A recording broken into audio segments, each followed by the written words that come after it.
Are you? 3, 2, 1. Greetings and welcome to another excellent chess video. All right, I'm going to tell you the secrets of how to get good faster. And you see a lot of different chess videos out there, a lot of great chess videos, some not so great. Bottom line, if you're not here for this reason, hasta la vista, baby. Why are you here? The answer needs to be something along the line of, I'm trying to get good, and I want to get good as fast as possible. The real correct way, not with some fake baloney. Here, learn the secret trap opening, you chump player. If you're here to learn a secret chump trap, hasta la vista, baby. No good. It's not going to get you anywhere. You want to get good, you gotta work out, okay? You gotta use weights, all right? It's just that simple. Let me show you an example. Just a moment.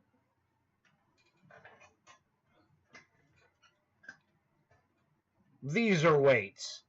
You'll see these. Wait a second. You can't see the numbers. All right, the heck of the numbers. There we go. Well, anyway. Oh, fudge. Dude, these things are heavy. All right. Oh! These are 15-pound weights. What that means, basically, it's a little over 7 kilograms each, okay?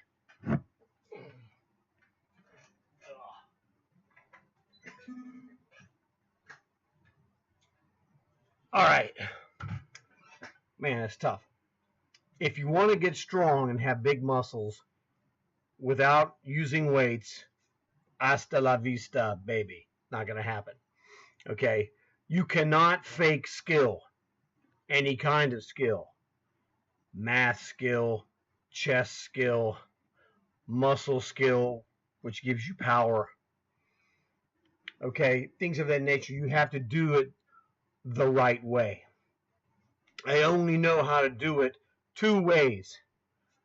Number 1, the right way. Number 2, the wrong way. And I don't do the second one. I only do it number 1. You have to do it for real in chess. And this really applies to everything. Now, I was lucky because I learned from my father, and he taught me things without realizing what he was teaching me. And he never really knew the depth to which I was going to later on analyze, what we had done. I was just 6, 7 years old at the time when my dad decided to teach me how to play chess. I was the oldest kid, so I was the natural choice for him to have someone to play chess with. In the beginning, it was a beating. All day, every day. And I beat him hard. No, that's not what happened. He beat me like a drum. Okay, let's just put it that way. So my dad beat me like a drum in chess. All right? But it's the way he beat me that made it so painful. No, I'm just kidding. Is that my dad trash talked me, but the nice way. Not like, ha, make the move, you suck. You're terrible. Okay, that's not the way it went. But he did make fun of me, to inspire me to get revenge, okay? So it was really funny because, my dad, this is the late 60s, okay? And this is what is known, would be worldwide known as the Bobby Fischer era, all right? So my dad would make a move, what are you going to do now, Bobby Fischer? I'm like, yeah, exactly. Because everybody knew Bobby Fischer was the man, all right? And, and it was like, okay. Man, one of the first times I ever beat my dad, I gave it right back to him. What are you going to do now, Bobby Fischer? All right? And, that's what made it awesome, is that he made it personal but in the way that makes you better. Okay, today, 2024, if I was doing that or if my dad was doing that to me, it would be like, hey, what are you going to do now, Magnus? Okay. Oh, it's on. Okay, it's on. That's the thing. So I teach people my dad's rules because my dad's rules, they're the rules of how you want to get good in every game. My dad played multiple sports, all right? And then he also learned chess when he was in college. But it was the last game that my father really learned. So my dad played field hockey, he played soccer, and then he moved to America, realized that there's no future in field hockey and soccer in America. And so he was like 30 years old, ballpark, and he's like, he saw tennis, and he's like, I could play this game. And my dad was awesome. If you've ever seen football, if you've seen those guys with those monster thighs, okay, my dad had those from soccer and field hockey. Okay, he had monster thighs. And so in tennis, oh, dude, it's a nasty advantage to have those muscles. My dad taught himself how to play, tennis, met a tennis professional, became friends with him, and my dad got really good at tennis, and he became a tennis coach at his college. And my dad was 50 years old and whooping his best players on his team at 50 because he's like, there's not that much room to run. And my dad had the running legs that lasted forever. So it was really fantastic. And so I learned how to be good at anything I wanted to be good at without realizing that's what he taught me. I'm going to give you some examples. What am I good at? Well, I realized in school I was an ace in math. So I put myself in advanced math classes. Algebra 2, geometry, trigonometry, calculus, ace at all of them. When I was in 12th grade, I was the only guy in school that took the advanced calculus test. I want to see how good I really was. Okay, I knew I was good, and so I took it. Of course, I passed it, but I wasn't as the test was harder than I thought, and so I realized and that was college credit. I'd show up with the paper.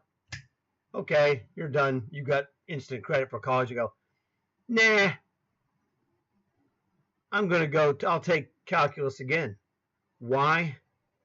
Because I was taught by my teacher, the same one for Algebra 2, geometry, trigonometry, and calculus. I'm that good. It's like, okay, well, I could be better. So I went and became better. And so I'm one of the few people that took college calculus to go, I need to work on my game.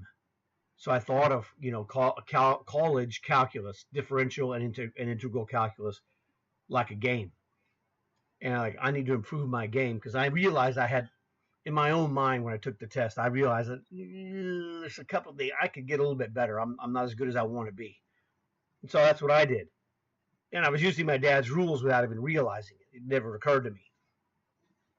So when I was playing chess tournaments, when my friend invited me to go play chess tournaments, it was like, I did want to do it. I go, you know what? Maybe he's on to something. More was that was actually, it's a turning point moment of my life. Really, it was really funny too, because I beat the hell out of that guy. At school, I was way better than him. He was going to play in a tournament at University of Houston, and I said, you know what? Maybe I need to go do that. So I went with him. We did that. I didn't do that good for myself. Okay. I'm like, man, I thought it was way better. So, well, time to go and implement the rules, baby. And that's what I did. I got a couple of books, one in particular that I found, and that's the best chess book I've ever seen in my life. If you only get one chess book, you know, there's a couple of answers to this question. What chess book should you get? One of the answers is a book called Chess Made Simple, um, written by a guy who was a multiple-time New York State champion, and that guy was awesome. The other one would be My System by Aaron Nimzovich. Those are really the top two books. There's some other really good ones. I have a bunch of chess books. I've never made a video. I'll make a video of those later. But anyway, so I'm going to give you what I have distilled in my life from my father, the rules of how to improve really at anything. But I was taught these in chess. This chess was the one thing that my father did that I did that was really in common, as I don't like to play soccer. I never played field hockey and never even saw anyone ever play it except like on TV. So I'm not a hockey guy, not a soccer guy. I'm American. I like football, baseball, basketball. My dad could play none of those games. Okay, so there's no, I learned to watch football from my father. He watched those games, but he didn't understand those games like he understood the other ones. Tennis, I didn't care for tennis ever. I'm American. I'm old. I still play basketball to this day at age 62 with guys who are way better than me, but I'm good enough to hang around and help the team because I learned the rules from my father. And one of the teenagers asked me, "It's like, how do you run so fast?" I'm not objectively fast. I'm objectively fast for someone who's 62 years old.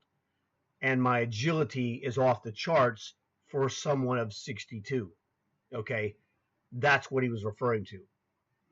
So it's one of those things that, in context. Because I learned the game correctly. And this is the key. You must learn your game correctly. If you cheap shot yourself with fake improvement, it will expose you as being fake. I'm not exposed as being a fake because I learned it for real. Every game. So there's other games I'm really good at as well, but we're going to stick with the major stuff here. So here I'm going to give you my dad's rules, the basic. It's super simple. It's not difficult. All right. Rule number 1 is the greatest rule of all games. My dad's rule number 1 is know how to win the game situation you're in. If it's baseball, football, basketball, tennis, doesn't matter. Checkers, tiddlywinks, marbles, it doesn't matter. Know how to win in the situation you're in. My dad compressed this phrase to know how to win the game. So the answer is, how do you win a game of chess? Well, you checkmate the guy. We're not idiots, okay? Now it's good to be funny. I'm a funny guy.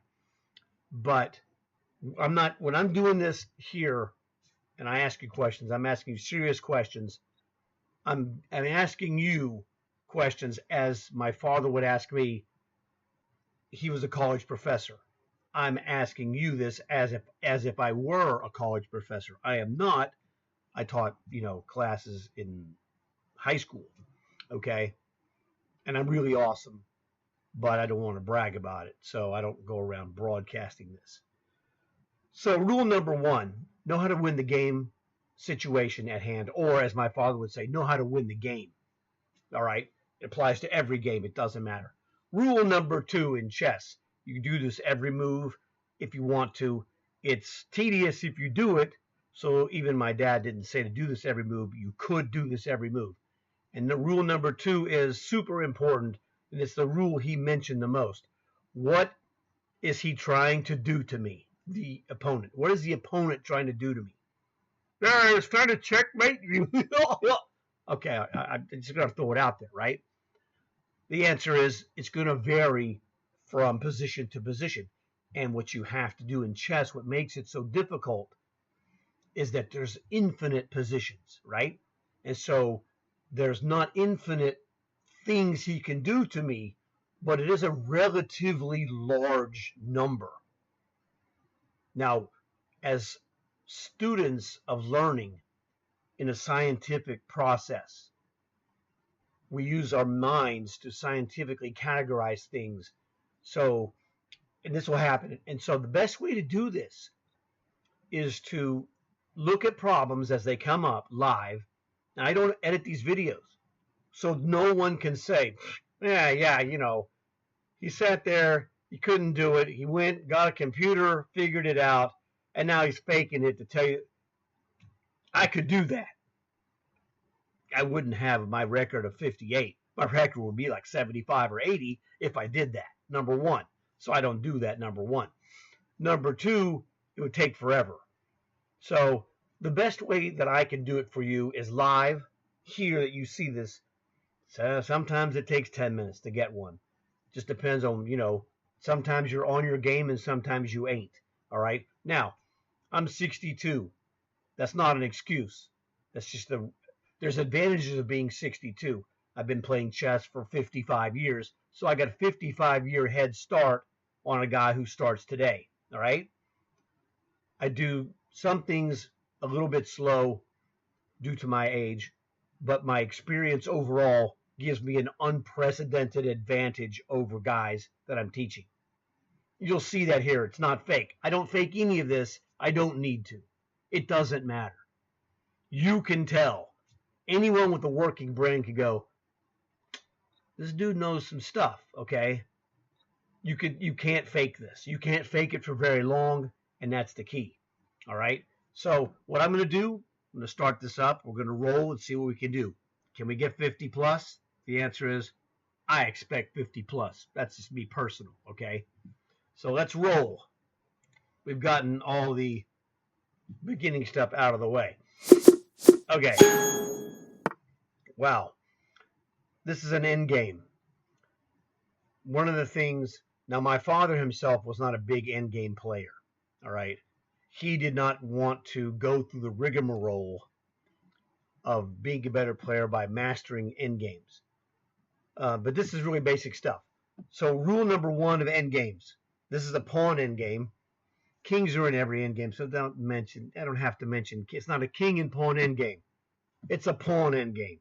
The kings are there forever. So the number one rule of pawn end games is square of the pawn. What's the square of the pawn, you might ask? Good question. Okay, the square of the pawn is on. Now we're black and we're going up the screen, all right? So you start here and count. 1, 2, 3, 4, 5, 6. So this is a 6, and it'll go 6 wide on either side. And it creates a square here that goes to the right, and then this is the vertex of the square at the square D6. D6 is also the vertex of a square that goes to the left. So the winning move here is simple. D5. Why? Because the king, enemy king, the white king, cannot get into the square at the vertex or any of the sides of the square. So D5 wins by force. Notice he's trying to get there. Now, if we use my dad's rule number 2, what's he trying to do to me? He's trying to play king takes pawn, draw. He doesn't lose. Well, he cannot get in this square, and if I push D4, I can push D3, D2, D1, queen, and it's game over. There's nothing. Magnus Carlsen, Gukesh, Hikaru, and all of those guys, none of them can stop you. All right? He's going to resign here eventually. He's trying to, king takes pawn is his goal, so no thanks. He's trying it again. King takes pawn is the goal. What's he trying to do to me? All right? D2, he resigns because he realizes. Okay, that was an easy one. Now, and it's a super important lesson, and the thing is, I don't know what these problems are. These are live to me. Now, I record this as we do it, so it becomes bammo. When I'm done, I don't have to do any editing. It's like upload, boom, there you go, and then you're watching it, okay? So to me, in the computer, it's live. You're seeing a recording of the live. This is a live recording, like a TV show, right? So here, let me show you. This is another one. This is what I call the Three Stooges. Checkmate. And I made up a lot of terms, and this is what separates the men from the boys. I made up terms that nobody else uses because these are the iconic ways to describe what is happening. It makes it easy for the memory. Now, if you don't know who Three Stooges are, go Google Three Stooges. My boys Moe, Larry, and Curly. All right. So here, look at this. This king is on the back rank trapped because he's blocked by this pawn. My pawn here on h3 blocks g2. So this is what I call, I got Moe, I got a virtual Larry. There's nothing here, but my pawn's control of the square behaves as if the Larry pawn, which is on g4, is on g2. So I got Moe, I got virtual Larry, and I don't need Curly this time. He's in the corner. And so if I have Moe and Larry, or Moe, Larry, and Curly, depending on the position, if I put a rook or a queen on the back rank, like rook to d1 check, it's a checkmate and there's nothing you can do about it. Unless these pieces converge on a single square, like bishop guards e1, rook guards f1. Well, those aren't the same square, so you're done. So the answer here is rook checks on d1. So rook d1 check, bishop e1 to block the check. Rook takes free bishop. This is one of my dad's great lines. Rook takes free bishop check. What are you going to do now, Bobby Fischer? Rook to f1. Rook takes free rook check. What are you going to do now, Bobby Fischer? It's checkmate. There you go. And so what I'm also teaching you with the explanation here is that in my mind, I do this silently even when I'm playing in tournaments. I call this tournament face. In tournament face, it's like, oh, well, if I play rook d1 check, he has to play bishop e1, rook takes free bishop check, and then rook to f1, rook takes free rook on f1 checkmate. It's a checkmate. And I'm giving you the verbal internal monologue of the win right here to confirm this. Come on, you stupid mouse. Just like I told you, rook takes free bishop check. What are you going to do now, Bobby Fischer? Rook takes free rook, checkmate. Game over, son. Now, look, here we got another one. Now, I'm going to use another one of my unique terms. This is the fence rook. You're like, what in the hell is a fence rook? You idiot. Well, I'm either an idiot or a genius. You figure it out. This is a fence rook. This rook is a fence. It creates a barrier this king cannot pass. All right? You could also call this a wall rook if you want. Whatever. Fence is what I came up with first. So look at this. He's on the back rank again. I got Moe, Larry, and this rook as a fence rook gives me a virtual Curly. So if I can get a rook on the back rank, say rook to a1 check, you already know the phrase. The phrase that pays is, what are you going to do now, Bobby Fischer? Well, queen will go back to the back rank, c1, d1, or e1. Rook takes free queen, checkmate. That's the answer. So here you go. Queen to c1, rook takes queen. I'm sorry. My dad always used to say this, and this was how he was trash talking me. Rook takes free queen. Check. He's like, let me twist the knife when I shove it in you. You know, virtually, of course, okay? He's doing this to be, he's doing this to mock you, which makes it fun because you're allowed and expected to return the favor. Boom, checkmate. Now, this is a classic. Moe, Larry, and Curly. Well, do I have a rook or a queen? Yes. Can I go to the back rank? The answer is yes on b1. So rook to b1 check. What's going to happen? How does he respond? He has one legal move. Rook to c1. And then the phrase that pays is rook takes free rook, check, mate.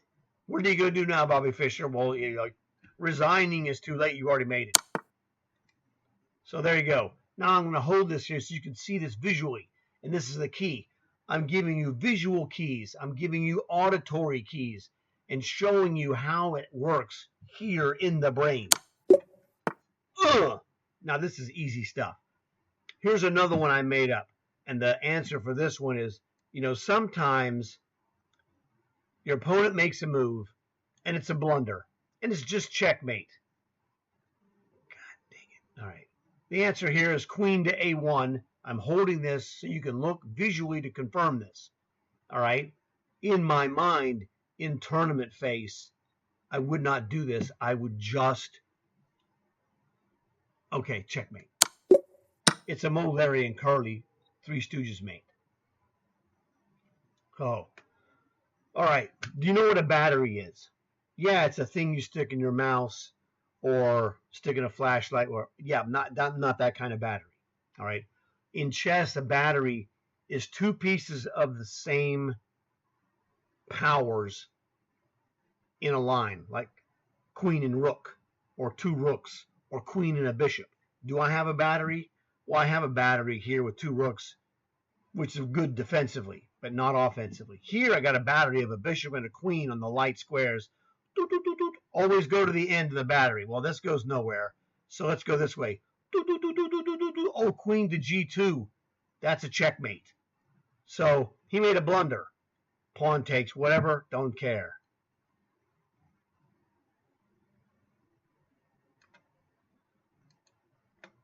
I don't know what's wrong with this dude.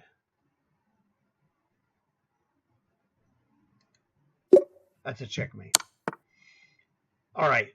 Now I'm going to teach you how to calculate checkmates. Oh boy. And this is really simple stuff. When you do it right, it's super easy. All right. That's the lesson that I had from a chemistry professor, Dr. Garcia. A genius at explaining this thing, this concept. It's one of the most important concepts I learned in the entirety of, graduating from University of Houston. And that was, he was so good at what he did, he made it look easy. And he said, that's the key. Because this is the lesson.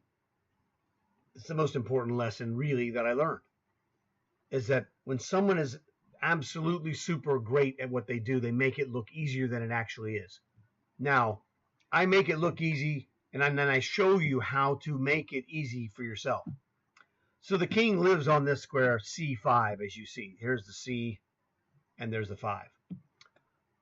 So he can go theoretically to the 8 squares that this C5 square touches, D6, etc., one square in every direction. So let's just look and see, where can this king go right now? Right now the king is not under attack. So let's see. This is blocked. This is D6, blocked, blocked, blocked by my knight on C4, blocked by the pawn on A4, blocked by the pawn, covered by the pawn on B3, and the queen as well. Blocked by the queen, and also by the queen and the knight. So if I check this king, he's checkmated. He can't go anywhere. This is why it's easy. So the answer is, look at this. I've given you the thing. Take a minute. See if you can figure out how to solve this. And I'll be back in 3, 2, 1. In tournament phase, I go, if I play queen takes D6 check, I go through the mental checklist. And I go, I'm going to name the squares by number and name, and then, yes or no. And they're all going to be no. So if I go queen to D6, check, C6, no, B6, no, B5, no, B4, no, C4, no, D4, no, D5, no. That's a checkmate. I just named all 8 squares the king could theoretically go to. He can't go to any of them. I don't know what's wrong with this stupid mouse, man. It's trying to rip me off. So I'm going here where this is illegal.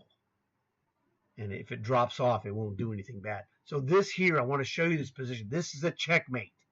He can't move his king. I want you to visually see this and go C6, B6, B5, B4, C4, D4, D5. He's blocked. Now this queen, when it's on the yellow square D3, is a fence queen. Same thing as the rook, right? Checkmate. You're dead. All right, here we go. What happened? That freak took my rook. Sometimes he blunders and it's just checkmate. Look at this battery. I got a queen and rook battery. That's a checkmate. Click, click, goodbye. Scram, sonny. Now, look at this. This is the Three Stooges checkmate. Here's a Mo, here's a Larry, here's a virtual Curly. Well, he can't move. So if I go and check him on the back rank, like queen to h8, the queen diagonally guards this square, what I call self-sealing. So the queen self-seals the g7 square. This is a checkmate. And it, the crud mouse let go, fortunately, not killing me. What's wrong with you, you piece of crud? I don't know.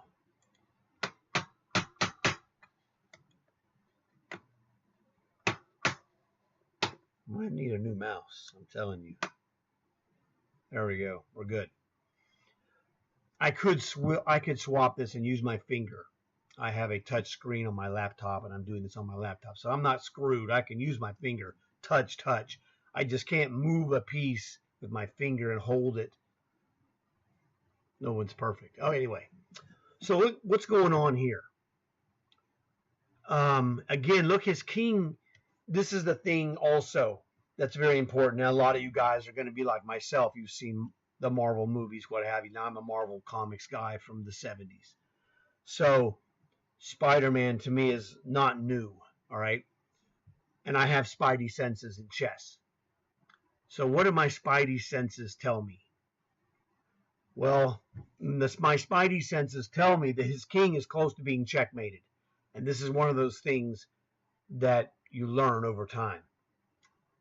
Here, what can I do? Well, I mean, what comes to mind is rook to c6. I'm sorry, rook to f3 check. He's got king to here. Pardon me. If I go rook to f3 check, my bishop gets blocked, and so he'll play king takes e4. I could play rook takes rook check, king takes rook. I'm not getting anywhere. This is not working. So rook takes g4, not a good idea. This rook is also blocking his king. Notice his king has no squares except for e4 when I go, say, rook f3 check, king takes e4. Now, I could move this rook with a discovered check. Rook to d3 check from the bishop. He would have to go rook to f4, and then I could go rook takes free bishop. That's not bad. That's winning-ish. Right now, the situation is that he's got bishop and knight for a rook. I'm going to win this bishop for sure. So rook f3 check. King takes e4, best move. And rook to d3, discovered check from the bishop. King to f4, or king takes, king could take on f5. Rook takes free bishop, and I'm attacking this bishop. It's probably winning. I could also play rook to e3, but I'm not forcing anything, and he's going to have a chance to make a defensive move.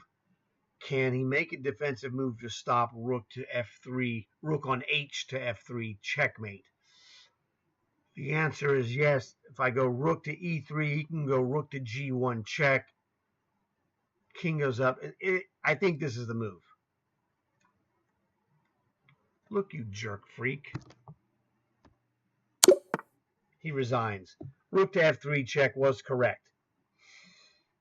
Okay, now, here's an important lesson, and I do this whenever it shows up. At the very beginning of the game, before you've moved any pieces or pawns, the weakest square for white is f2 because only the king guards it. For black, the weakest square is f7, which is a mirror image if your mirror was here in between the 4th and the 5th ranks, okay? So this would be the weakest square for white. F7 would be the weakest square for black. Only the king guards it. So anytime there's an opening on f2 for white, black needs to look at this, hey, combinations that offer checks through or on the f2 square. You got any action here? So here, queen to h4 check. instantaneously comes to mind. He can't block this. There's nothing to block it. He can go king to f1 and then queen to f2. That's a checkmate. Done. So here it is. Queen h4 check. King f1 only move means that's the only legal move he can play. Goodbye. Okay. Again, I'm looking at a Three Stooges checkmate. Why? I've got Moe, Larry. I don't have a Curly. That's not Three Stooges checkmate. Well, if I play queen to e1 check, it is, because the queen, remember, is self-sealing. It seals the hole here. So queen to e1 check. If I play this move, I'm guarding f2 now. And we can count this way. Queen e1 check. There's your virtual Moe, Larry, and Curly. It doesn't matter what order. This is just a checkmate. Crunch. Here's another bonus, one of my invented phrases. This is what is known as the bump and score. If you've been here before, seen any of my videos, we're going to bump this king and then score. And usually the score is a checkmate on a bump and score. Sometimes it's a win of material. So let me give you, say, take a minute or 2 minutes. See if you can figure it out on your own. And then I'll be back in 3, 2, 1. So the bump and score. We got a battery here. Queen to d7 check. I want to play queen to d8 checkmate, but he would play rook takes free queen, stupid. And then you'd play rook takes rook, king takes free rook. You're a queen ahead, and you're going to crush this guy, me, because I'm an idiot. But I'm not an idiot. But I look like one on TV, on computer TV. Anyway. Okay. So I want to hit this guy with what I call, in bump and score, this is the tactic, and it relies on something I call the hesitation check. The hesitation check is a check move you make. It's not where you're going to end up. It's like a stair. It's something you use to step, stop, and then the next one is the crusher. So that you're going to go there. This is the in-between move. Queen to d7 check. If I play queen to d7 check, the only move he has legally, because I got Moe, Larry, and Curly right here, king to b8, then we hit him with the winning move. Do you see the winning move? If you don't, give yourself 2 minutes. See if you can figure out what the win is, and I'll be back in 3, 2, 1. Hopefully you said, ooh, queen d7 check, king b8 only move, queen to d8 check. And what's the phrase that pays? What are you going to do now, Bobby Fischer? Rook takes queen, and then rook takes rook. Checkmate. This is the winning combo. Bump and score. Boom. He's dead, Jim. It's just that simple. All right, now I'm going to give you another one. Take 1 minute on this one. See if you can figure it out, all right? 3, 2, 1. Now, if you got it, great. If you didn't get it, you're like, no, I'm sorry, dude, I couldn't do it. I'm going to give you a hint. The hint is bump and score. Now, take another minute if you need it. 3, 2, 1. Hopefully you said, now I know. The answer is bump and score, queen to e7 check, king goes to g8, queen goes to e8 check, and you know what the phrase that pays is. What are you going to do now, Magnus? Hey, you got to change it up here and there. Okay. Queen to e8 check. This is the bump. We bumped him away from the defense of the key square, which is e8, and we're crushing him with rook takes rook, checkmate. Outstanding. Okay. All right. That was awesome. And it should make you feel awesome the first time you ever figure this out for yourself on your own. Now, I'm giving you some helpful hints, etc., and that's going to help you get better faster. And this is the key. You could sit here and do this by yourself, or, what have you, and do this without anyone's help. Fine, no problem. It takes longer. It's just that simple. you're going to get exactly the same thing, more or less, at some point. But what I'm going to do, what any good coach does, I can't make you any better than you're going to be anyway. You have to make yourself good, all right? I'm just here to help you go in the right direction a little faster. Any great player, if you ask them, how did you get to be so good? And they're going to tell you that they had someone advising them, coach, their parents, their brother, uncle, what have you, relative, their next door neighbor. Everyone gets help from somebody. No one does everything by themselves. Okay? And that's the deal. So I'm not here to take any of your hard-earned praise away from you. I'm here to accelerate the acceptance. Now, here, what do we have? What's going on here? Nothing is going on defensively. We're fine. So we're white. What do I see? I got this knight dominating e5. Now, one of the things about knights, there's 8 squares where they can land. Let's go through them. Let's start here. I'm sorry. I'm on a dark square. It's a white square. So c6, d7, f7, g6, g4 blocked by my own queen, f3, d3, and c4. So now using your just innate brain power, i.e.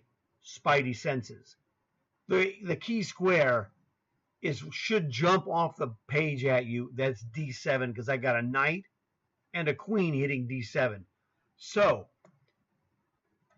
we live in chess by my dad's rule number 2. What's he trying to do to me? It's like a coin. On one side of the coin you see the face. On the other side you see the tails.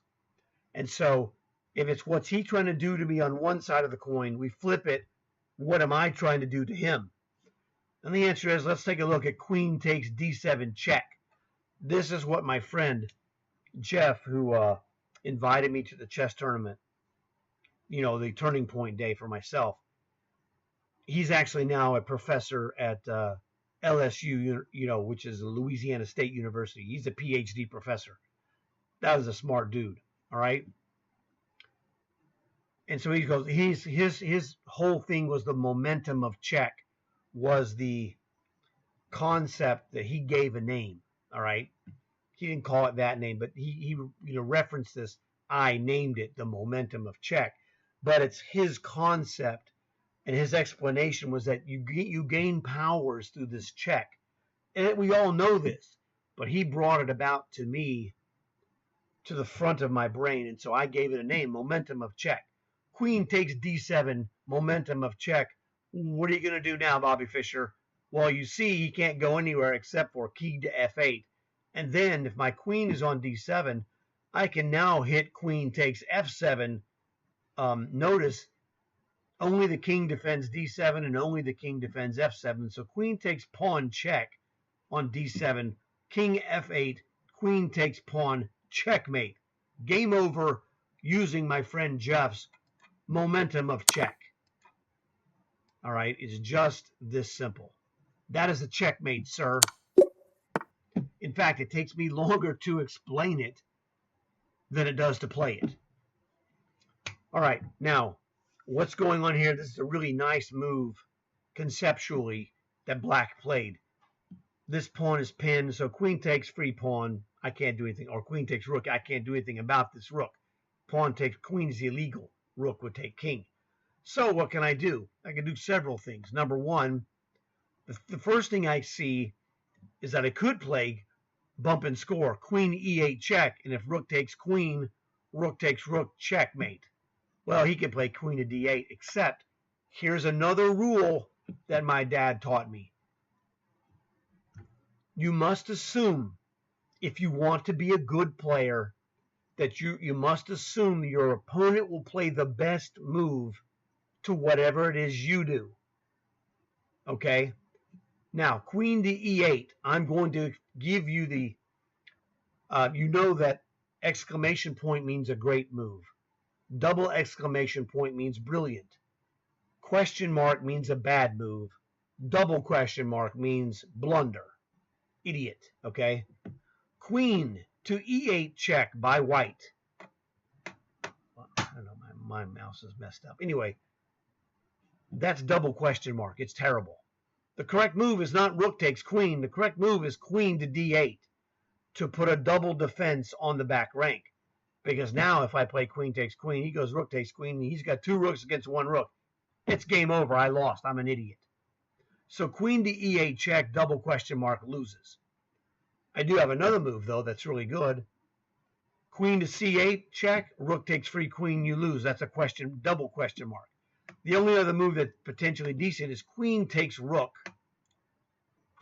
Dude, this is retarded. All right. Queen takes rook on g8. All right, I'm going to have to dump off this stupid mouse. I don't know what's going on. What is this trash? All right, this mouse is whack, dude. It is just completely whack. All right. Yeah, it's got a loose connection. So I'm going to use my finger. So the answer is queen takes rook check on g8. And now the phrase that pays. What are you going to do now, Hikaru? Oh, man, I keep changing it. It doesn't matter. Phil, what are you going to do now, chess master of your choice, all right? So queen takes rook check. It doesn't matter. Every move he responds is a loss. So queen takes rook check, exclamation, just absolutely wins in every result. It's so good he resigns. All right? Because if he goes, queen goes back to d8, queen takes free queen, checkmate, you're dead. All right, now what's going on here? Oh, well, off the top of my head, I have bishop takes rook. All right, what's the material situation? Material always, if when in doubt, count the material. The material here is 5 pawns for white, 6 pawns for black, 2 minor pieces. I have 2 bishops. He's got bishop and knight. That's even. 2 rooks. He's got 2 rooks. Queen and queen. Black is 1 pawn ahead. What I can play here off the top of my head is bishop takes bishop or bishop takes rook. These are the obvious moves. Bishop takes rook is winning. Very good. Is it the best move? Toughie. This is where your brain comes in. Bishop takes rook is not the best move. Now, I told you about my age. I have 55 years of chess experience, and I got spidey senses. I'm telling you, bishop takes rook is not the best move because I see further. I have 2 things that you have also, and they're the same as yours, or they will be at some point. Chess eye is where, you see things through your chess eye, which is different than your regular eye. Your regular eye sees the regular board. Your chess eye is already instantly looking at moves like bishop takes rook, okay, or bishop takes bishop, or whatever. Chess brain is another one, and chess brain is better than chess eye. Chess eye is good. Chess brain is where the real winning is done. Bishop takes rook, not bad. You win a $5 rook for a $3 bishop. That's how I look at it. I'm making $2 here. All right. But here's the one. I can go bishop take, and he'll play pawn takes. Bishop takes rook, pawn takes bishop, or queen takes bishop. Doesn't matter. Not the best move. Is it good? Yes. Is it great? No. Bishop takes bishop is better. Why would you say bishop takes bishop is better, you idiot? It's a $3 bishop, and you're going to use a $3 bishop, and you're not making any progress here. Well, on move 1, that's true. So move 1, bishop takes bishop, exclamation. Rook takes bishop. What are you going to do now, Bobby Fischer? Well, I'm going to do this. Look, I see Mo, Larry, and Curly. Bishop takes bishop, exclamation. Rook takes bishop, probably the best move. Could be, yeah, it doesn't really matter. Bishop takes bishop, rook takes bishop. Queen takes pawn, check, forced. King to f8, no other move is playable. And then, because this bishop is a fence bishop, the fence guards f6 and e7 and d8. Queen to h8 is a checkmate because this bishop prevents this king on f8 from escaping on e7. So bishop takes bishop sets me up. He cannot take this with, well, he plays pawn takes bishop, queen. Here's an instant checkmate. He can't play pawn takes here, check and mate again, because this rook is a fence rook. Because if he takes with the pawn, takes with the rook, check, bump, and score, king to f8. So really, it's bishop takes free bishop. Again, my father says, assume he plays the best move. Well, the best move is not to recapture the bishop and just play probably h6 to get out of trouble. All right? So bishop takes bishop. Let's say h6. What are we going to do now, Bobby Fischer? Well, bishop takes pawn check is quite strong. And then bishop takes rook. He is in major league trouble. He is so bad he resigned. But if I don't explain the entirety of the combination and just play it and it resigns, you're like, oh, I don't understand. You should understand it. Or you can go back on the video, set up a board and go and follow what I told you and go, oh, yeah, I see it all now. Because I explained the whole thing because I know that sometimes there will be resignation by the computer. Here, sometimes he just blunders and it's a checkmate. My father had a rule for this. Know your checkmate formations within reason. I don't expect you to know every little minuscule formation. But this is a pretty basic one. You know, queen takes h2 or queen to h2 checkmate. All right, now, we've seen this before, queen go to the corner check, right? Now, you got to be careful, because if we go queen checks and fail to execute, he's going to play bishop takes free bishop check from this queen. So queen, a1 check, only legal move here is king to d2, and then we win with queen to d1 check, skewering king and queen, and then queen takes free queen. So this is over. Now, I'm doing this at faster speed than normal tournament phase. But this is queen a1 check, king d2, queen d1 check, king 2, I don't care, and queen takes free queen. You know, what are you doing now, Bobby Fischer? All right.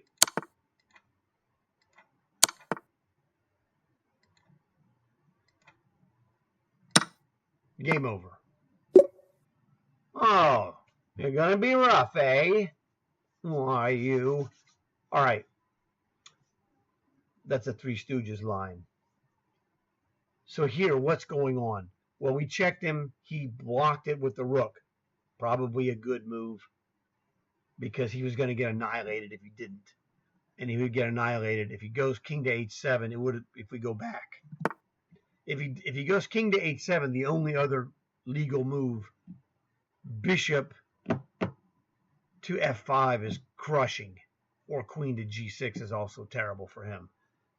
So here the answer is bishop to e6 check. We're going to bump and score, bump him to, what do you call it, h7 or h8, and then queen takes free rook.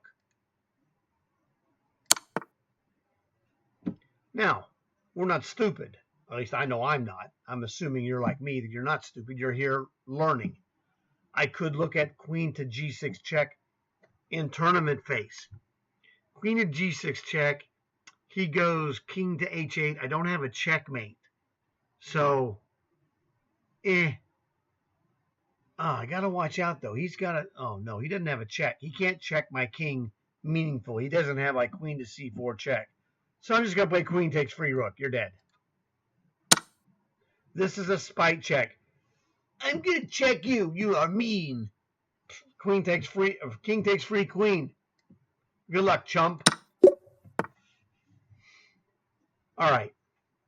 Sometimes your opponent makes a blunder. It's just checkmate or a combination of a direct checkmate. And the answer here, well, that's what I think this is on my first look glance. Give yourself 2 minutes. See if you can figure this out. 3, 2, 1. All right. Did you see the move rook to h2 check? Tournament face. Rook h2 check. What can he do? He can move his queen, or he can play bishop to h3, interposing the light square bishop. If he plays bishop h3, rook takes free bishop check. And now if he moves his queen to h6, rook takes queen on h6, checkmate, or queen goes to h7, rook or queen takes on h7 is a checkmate. Yeah, rook to h2 is checkmate in every regard. It's like he listened to me. He went to h6. I told you, rook takes h. I told you, you could play it back for yourself and go, how did he know? Tournament face, my brother. I'm telling you, it ain't rocket science. Everything I teach you in these videos is something you can learn, master, and repeat just like I do. That's what makes it awesome. Okay? I'm awesome at explaining chess because I make it easier for people. Now, let me show you this one. This is a Hikaru style. Kaboom! Kaboom! This is a checkmate, all right? Fence bishop on d5 prevents king to g8. This is a checkmate position here. I wanted to throw one out for you like this just so you could see it being done. Now, I do that, and then I want to tell you about this. It's impressive, like watching a magician do a magic trick is impressive. And why is the magician impressive? Because they're flawless in their technique, and they can do these things at speeds that makes that even more awesome. In chess, I do it just to show you once or twice a video, just to let you see it. Oh, you're fake, man. I'm not fake. All right. Anyway, I don't care. Call me. You can call me whatever you want to call me. It doesn't change any reality at all. I laugh at it, actually. The thing is, it looks impressive. It's great. But chess tournaments are won not by quick moves, but by correct moves. Tournament face. This is how I win tournaments, is doing this. And going, oh, man. Now, I know I haven't looked at this problem yet, so you're like, what are you doing here, man? What's going on? We're attacking on the king side. We've got this awesome knight on e5, which gives us control of the f7 square, which is pretty nice.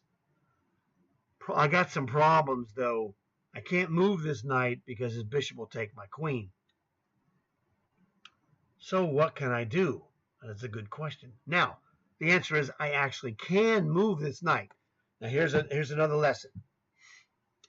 When a good player says you can't do fill in the blank, well, usually you can do it. But when they say you can't do it, it means you can't do it and maintain equality or win, gain an advantage. You're going to lose if you do it. I can't move this knight without losing my queen to bishop takes queen. What if that's an okay move? What if that wins for me? Well, that means I can do it, right? So what if I go knight takes knight? I'm threatening knight takes knight check, but that move isn't any good. Knight takes d7. He goes, bishop takes queen, idiot. I can't argue with him.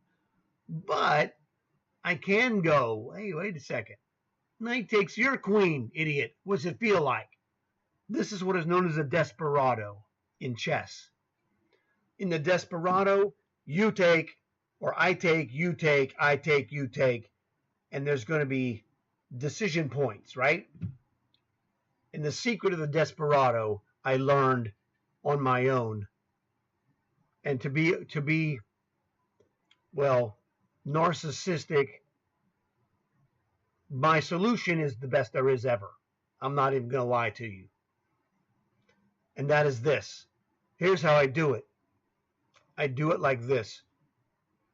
I use a hand for myself, this hand, and this one for my opponent. I take knight takes d7. He goes bishop takes queen, idiot. I go, fine. Knight takes your queen, idiot. What are you going to do now, Magnus? He's like, oh, I see the problem. The problem is, after I take his queen, my knight that took his queen is attacking his rook in the corner. I'm also got 2 pawns and a knight attacking his bishop on g3. So if he says, well, my bishop on g3 is in trouble, if I move the bishop, I don't know, say bishop to c7 or b8, I would just go knight takes rook in the corner. Doink! I got 3 and you got 1. Well, that sucks. Let's redo this from the beginning. And every time you recalculate it, start from scratch. Don't take a shortcut. Go, I'll remember. You're going to do it wrong eventually. The only way not to do it wrong is to always go back to square one. Knight takes d7. Bishop takes my queen. Knight takes his queen. And he goes, well, I can't move the bishop on g3, so I got to play, say, I don't know, pawn takes the knight on b6. And then I go, yeah, well, I'm going to play, well, I don't know, pawn takes bishop on g3. Hey, look, I got 3, you got 2. I get knight, queen, and bishop. You get knight and queen. I'm winning a bishop. Now here's the secret. This is why it's genius. This is all very legal. But you look like an idiot if you do this in a chess tournament, silently going, okay? So I do it this way. I take my hands, I shove them under the table, and then I go bing, knight takes d7, bishop takes queen, knight takes queen, pawn takes knight on b6, and then h pawn takes g3 bishop. And I go 3 against 2, I'm a bishop ahead, you lose. It's all perfectly legal. Now I don't bring it out here and do it. I look here. Okay. I know this is right, and my fingers aren't the determining, they're just the backup system. It's happening in the chess brain. My chess brain says, I'm going to take your knight, you take my queen, I take your queen, you take my knight, I take your bishop. I'm going to get 3, you get 2, but I get 3 and 2 on the fingers. This is the backup system. I'm like, confirmation. He's dead, Jim. You know, you can play bishop takes pawn check, fine. The only way I can capture this, I could play king to the corner, stupid, or rook takes free bishop. I'll take the free bishop. He's got a pawn. He gets an extra pawn. It doesn't matter. I win a piece. He gets a pawn. So, yes, in a tournament, I would have gone for the whole thing there, etc. I keep it simple. Don't be complicated. I'm not trying to make you into a grandmaster, okay? I'm showing you how to win the game. This guy's in trouble. My spidey senses tell me this black king is about to be checkmated. The obvious move is rook takes f6 check. Look, rook, rook, rook. Blocked. He's under check here. The bishop owns this square. So he's going to have to play king to g5. Blocked by the pawn, blocked by the rook, blocked by the king. So the answer is, if I play rook takes f6 check, king g5, only legal move. Then I hit him with the hammer. Hey, give yourself 2 minutes. See if you can spot the move. That's the hammer. 3, 2, 1. Did you say, ooh, Mr. Cotter, rook takes pawn check, discovered from the bishop? If you saw that, then your name is Arnold. Okay. So rook takes f6 check, king g5 forced, rook takes f2 check from the bishop, king moves to whatever, you can resign, it's over. Rook takes free queen. Adios. So here's the win. Bam. He's dead, Jim. And this is the crusher. Rook takes free queen. Boom. Okay. Wow, this is a good one. Instantaneously solved. Give yourself 3 minutes, see if you can figure this out, and I'll be back in 3, 2, 1. You got to ask yourself, again, use my dad's rule number 2. What's he trying to do to me? Well, the answer is nothing. What can I do to him? That's the question. In chess, most of the best moves can be found if you spot the key that forces you to ask the correct question. How can I win this position? Or am I winning number one? The answer is yes. So what can I do that will win this position? The answer is this. Rook takes pawn check. Like, that's stupid. Pawn takes free rook, idiot. And then, oh, look, your queen is undefended. That's the key. Rook takes pawn check. Pawn takes rook. Queen takes queen. Uh-oh. So this is why it's crunchy. Now he goes, okay, well then I'm not going to let you take my queen. I'm just going to go king to g1. But it's okay. I saw this too. Your mama. This is a decoy. And this deflects the king from the defense of the queen. Queen takes free queen now. It cost me a rook, actually. So I'm winning.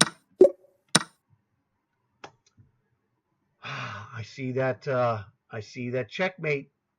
You see that checkmate? If you say no, it's okay. But I give you the hint. There's a checkmate. Give yourself 3 minutes. See if you spot it. All right? 3, 2, 1. Now, let me give you the secret. The secret of this is another one of my dad's ideas, and that is what I call the fantasy move. If I could make any move on the board that's even illegal, what could I do? Well, I could put this queen on h2, and that's a checkmate, right? Or I could put it on h1 also. It'd be rook guarding the queen, checkmate. But if I put queen on h2, trust me, there's a reason I say this. That's checkmate, right? You should be at home going, you got a point. It's a checkmate. Let's make it happen. What? You can make it happen? Oh, yeah, brother. That's illegal. Well, no, I'm not going to make it happen in one move. I'm going to make it happen in a couple of moves. Here's the solution. I'm going to play a clearance move. Do you know what a clearance move is? You're going to clear a square for another piece that's more important than the one you have. So in this case, I need my queen to go to h8. So, because if I go queen to h8 and then queen to h2, that's a checkmate, right? Yes. So let's go rook to h1 check. What are you going to do, Magnus? Well, king takes rook's forced. It's the only illegal move, right? Okay. Now, queen goes to h8 check. I cleared the square for that queen, didn't I? It's like, oh, whatever. King goes to g1. Oh. Queen to h2 is checkmate. Now you see what I'm getting at. So I use the clearance technique to give myself a check square. So, okay, rook h1 check, king takes rook. I got a move for you. Queen to h8 check. Well, he can go queen to h4, h5, or h6. Now I'm just going to play queen takes free queen check and then checkmate him again anyway. He's screwed. Queen to h8 check, and well, now this is checkmate. On the next move, queen to h2. I told you that I was going to h2 and checkmate him, didn't I?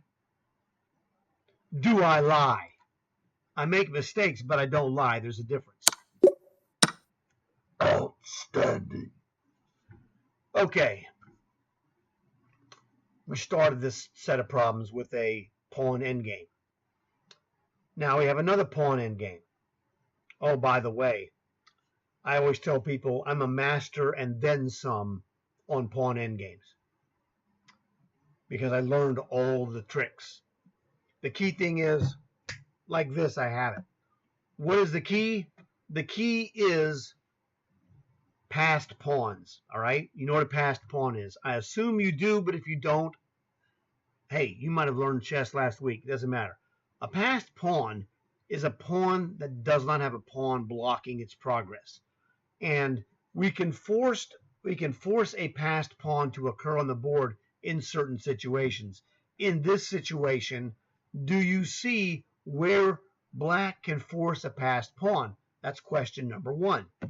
Give yourself 2 or 3 minutes, and I'm going to show you. 3, 2, 1. The answer is, you say, well, if you move this pawn from c5 to c4 and then play d4 to d3, He'll take it and you'll be taking it back, and this pawn will queen on d1. Correct. We can make a passed d pawn. We can play c4 and then d3, and if he doesn't take it, we'll just play d2, d1. Doesn't matter whether he takes or not. So the answer is the winning move is c4. Now, the square of the pawn rule comes in again. This king is behind my pawn. And so when it goes to c4, the square will be 1, 2, 3, 4, and he needs to get his king at the vertex of the square or inside one of the sides. He can't do it. So here c4 wins no matter what he does. King takes free pawn, d3, it's game over. Take or no take, and I'm just going to queen the d pawn. So c4, I don't even care what he does. d3, we're making a passed pawn. We've got to make a queen to win this game. He takes, we take it back. It's that simple. Here's another Hikaru for you. Now, ask yourself 2 questions. 1, why did I say this was a Hikaru move? Because Hikaru or your favorite grandmaster would have played this move like this, just like I did. Okay, why? Because pawn takes rook is not possible to survive. It's a legal move, but if he plays pawn takes rook, give yourself 60 seconds, see if you can figure it out. 3, 2, 1. I hope you said, ooh, pawn takes rook, rook to h1 checkmate. That's the Hikaru observation, all right? Because Hikaru is a phenomenal speed chess player. All right, so we got that. So he doesn't take it. He's smart. Always assume your opponent plays the best move. The best move is not to capture my rook. It's to go king f1. Fine, whatever. Now, I can simply play bishop takes pawn check, getting this bishop out of trouble. I call this removing the liability of his pawn taking my free bishop.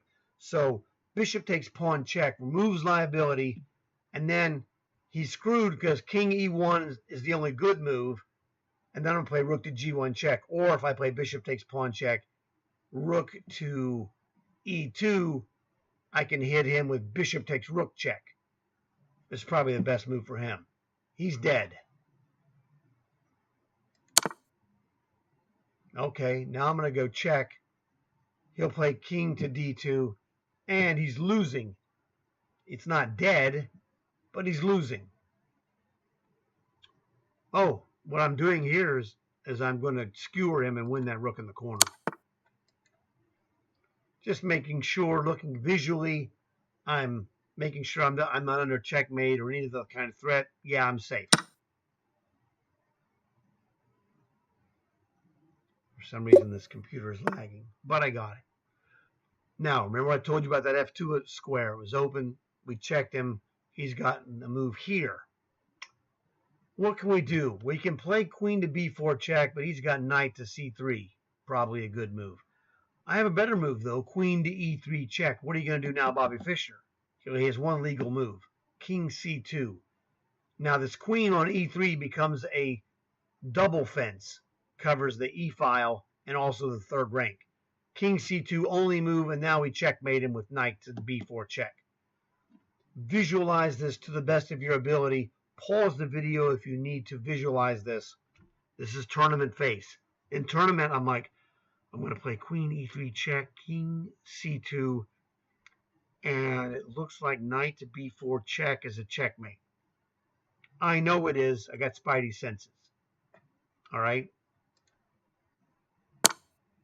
But in a tournament, let me tell you, take your time. You got plenty of time to figure out the win. If it is as good as you say, you go through all the squares. I can't go here, can't do whatever. If you don't take the time to confirm mentally in the brain that it's a win, you have all the time in the world to sit there going, I'm an idiot and I threw the win away. Every player has done it, and here's a shocker for you. Every player who plays chess will do it again, including myself. So what I'm telling you is something I have done myself, and I know for a fact I will do it again eventually. Now, I might do it one more time in my life. or 2 more times. It might be a very few number of times, but it will happen again eventually. That's the nature of the game of chess. You know, just like in basketball, players make turnovers, no matter how great they are. All right? So, you know, gravity exists. And if you fall down, you're going to hit your head on the ground if you don't be careful. So, checkmate. Be careful. Don't be stupid. Brr, what are we doing here? Well, that's a good question. What thing that pops up to me right off the bat? Rook c3 check. King takes knight seems forced. Oh, and then rook c1's a checkmate, isn't it? So that's why I'm not afraid. He's what's he threatening to do to me? My dad's rule number 2. I can't believe we got it finally on 29. He's threatening king takes free knight. I'm like, well, I just showed you. Bring it.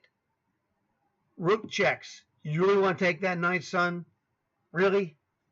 King takes knight. Rook c1 is a checkmate. So rook c3 check. Take it. I dare you. The knight guards the rook. He can't take my rook. So he can play king to b1. What can I do here? I could play rook checks here, right? And then he'd have to play king to a2. And then knight c3 check forks his king and rook. You lose, chump. Now, in a tournament, I'm going to take longer, tournament face, etc. One of the advantages of these problems is that we know this is a black to move and win. All right, you see on the screen, black to move and win is the understood. Trust me, I'm right. So rook c1 check, king a2 forced, knight forks, he's dead, Jim. The rook's guarded by my bishop. I don't even care if his king could go anywhere else. Scram, chump. All right. So now, number 1, we know that this is, for example, now white to move and win. So on one hand, we know that this is a winning position. Now, on the other hand, now this is in our favor. That makes it easier. What makes it harder is that if you play a winning move that takes even 1 move longer to win than the best move, X. So they give it to you on one hand. On one hand, they give you a present. On the other hand, they take it from you. So I'm just pointing it out. That's the way it is. King is in trouble, my brother. So what is going on here? Well,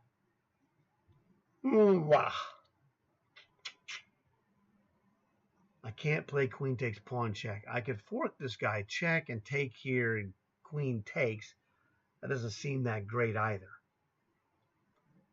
Well, what if it is great? What if it is knight to c5 check, king to d6, or king to f5?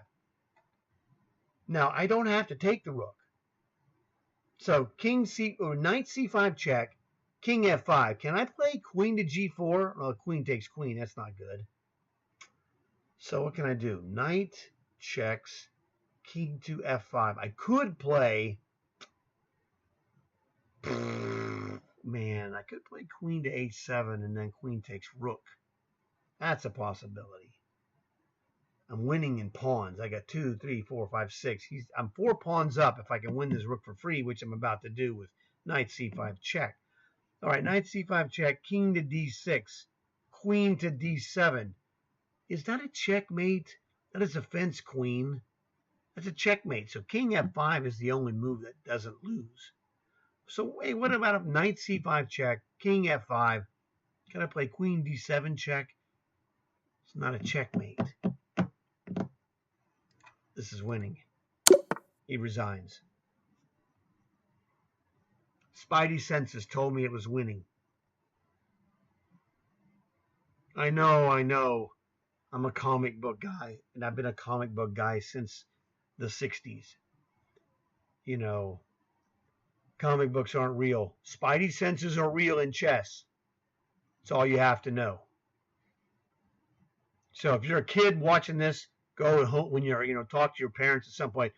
Ooh, this guy told me the Spidey senses are real in chess, not anywhere else, okay? So if you like Spider-Man, fantastic.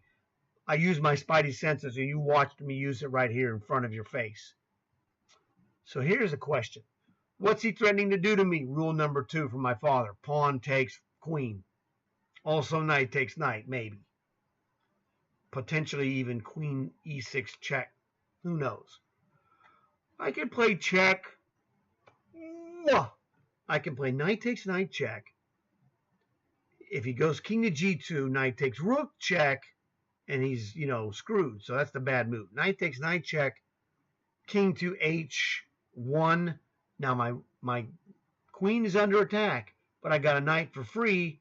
If I move my queen, like, I don't know, queen takes h3 check, he's getting checkmated. Sold.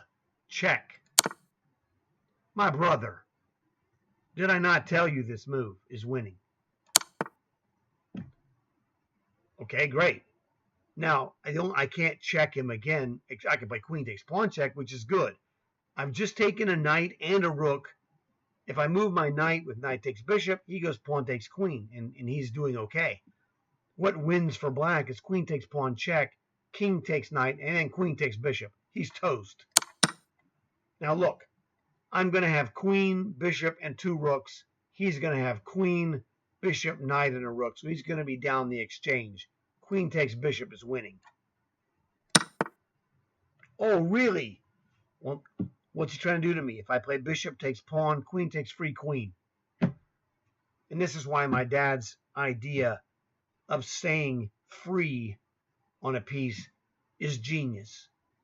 Like, well, bishop takes pawn, queen takes free queen. Well, I'm not giving you my queen for free, son.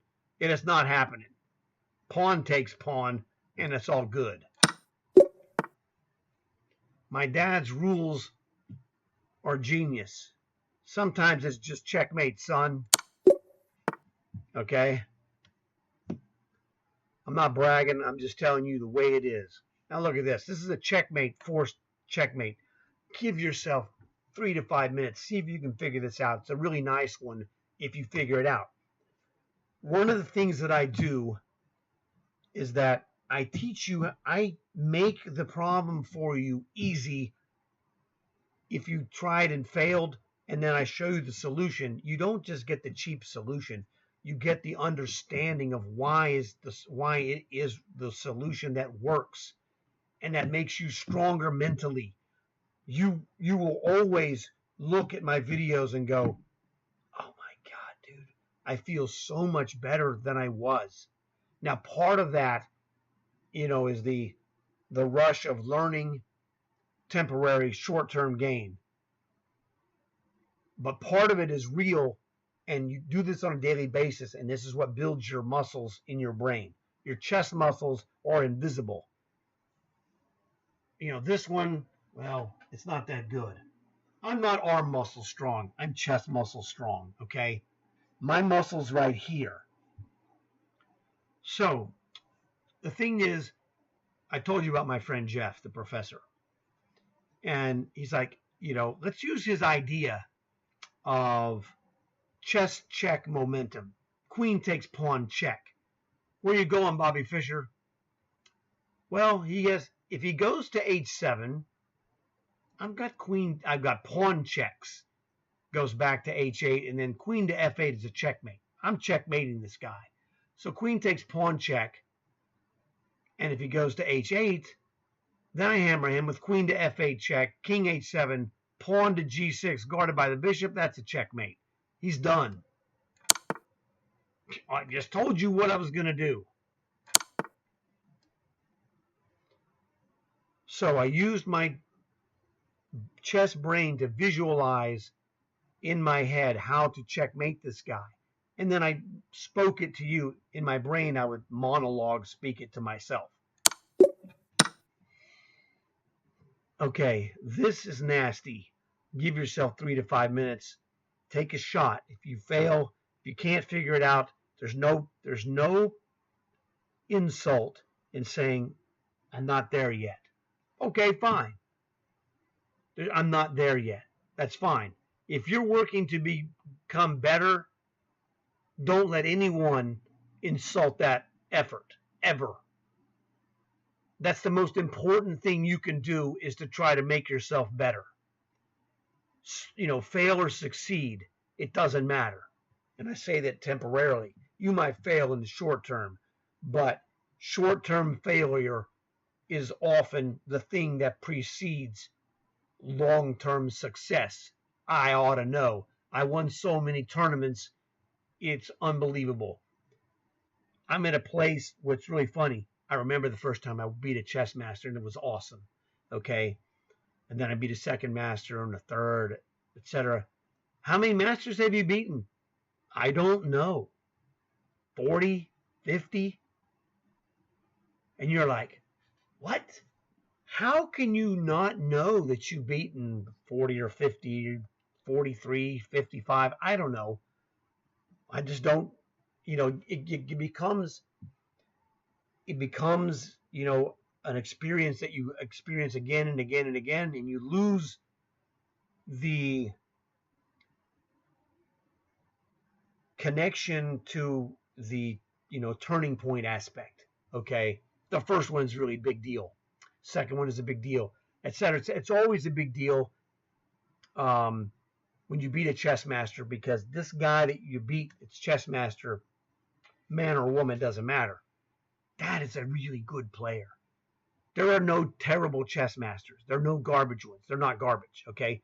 If you beat a chess master, you have proven to yourself and everyone around you, you're not garbage, all right, at chess. I know it sounds ridiculous, but that's the way it is.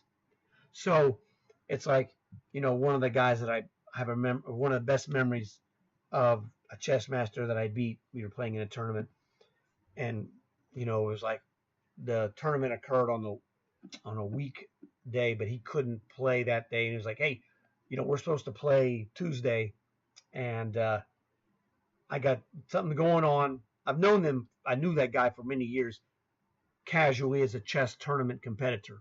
Didn't know him personally. And he goes, "Can we come back here at the chess club and play?" It was on Saturday or Sunday. I said, "Of course," because that guy was a man of honor. That's all that matters. Okay. I could have been a jerk and said, "No, I'm not doing that. You show up Tuesday or you lose." Okay. And I would have been well within my right to do that. But he was a man of honor, and I am a man of honor. It doesn't mean anything if you beat someone with a cheap shot trick, like he had a thing for his job that he had to do, or somebody else in his family, what have you. He had something that had to be done on the day that we were supposed to have our regular chess tournament round played. It was a 4-round tournament for that month every Tuesday night. So I said, of course, I've known this guy off and on, geez, I don't know, 5 to 10 years, something in that range. It's like, two men of honor. The only answer is, of course, because it only means something if you can beat a man of honor honorably. If you don't beat him honorably, it doesn't count. Ask your father if that's not the case. Okay? So I said, of course. We played a great game, man. I played awesome and barely beat him. But it became more valuable because it was a test of your character. Of course I passed the test. I just told you I passed the test of character. So it doesn't matter. Win or lose is that's a separate issue. But the test of my character was that you're a man of honor, and as a man of honor, you have to do everything you can to accommodate another honorable man. Now, if this guy was a jerk, then it's completely different. If this guy would have been a jerk to me, I would have said, up yours. Show up or don't show up. Don't make a difference to me. Okay? But I tell you the story because it was one man of honor asking another man of honor. And so we agreed. The game happened.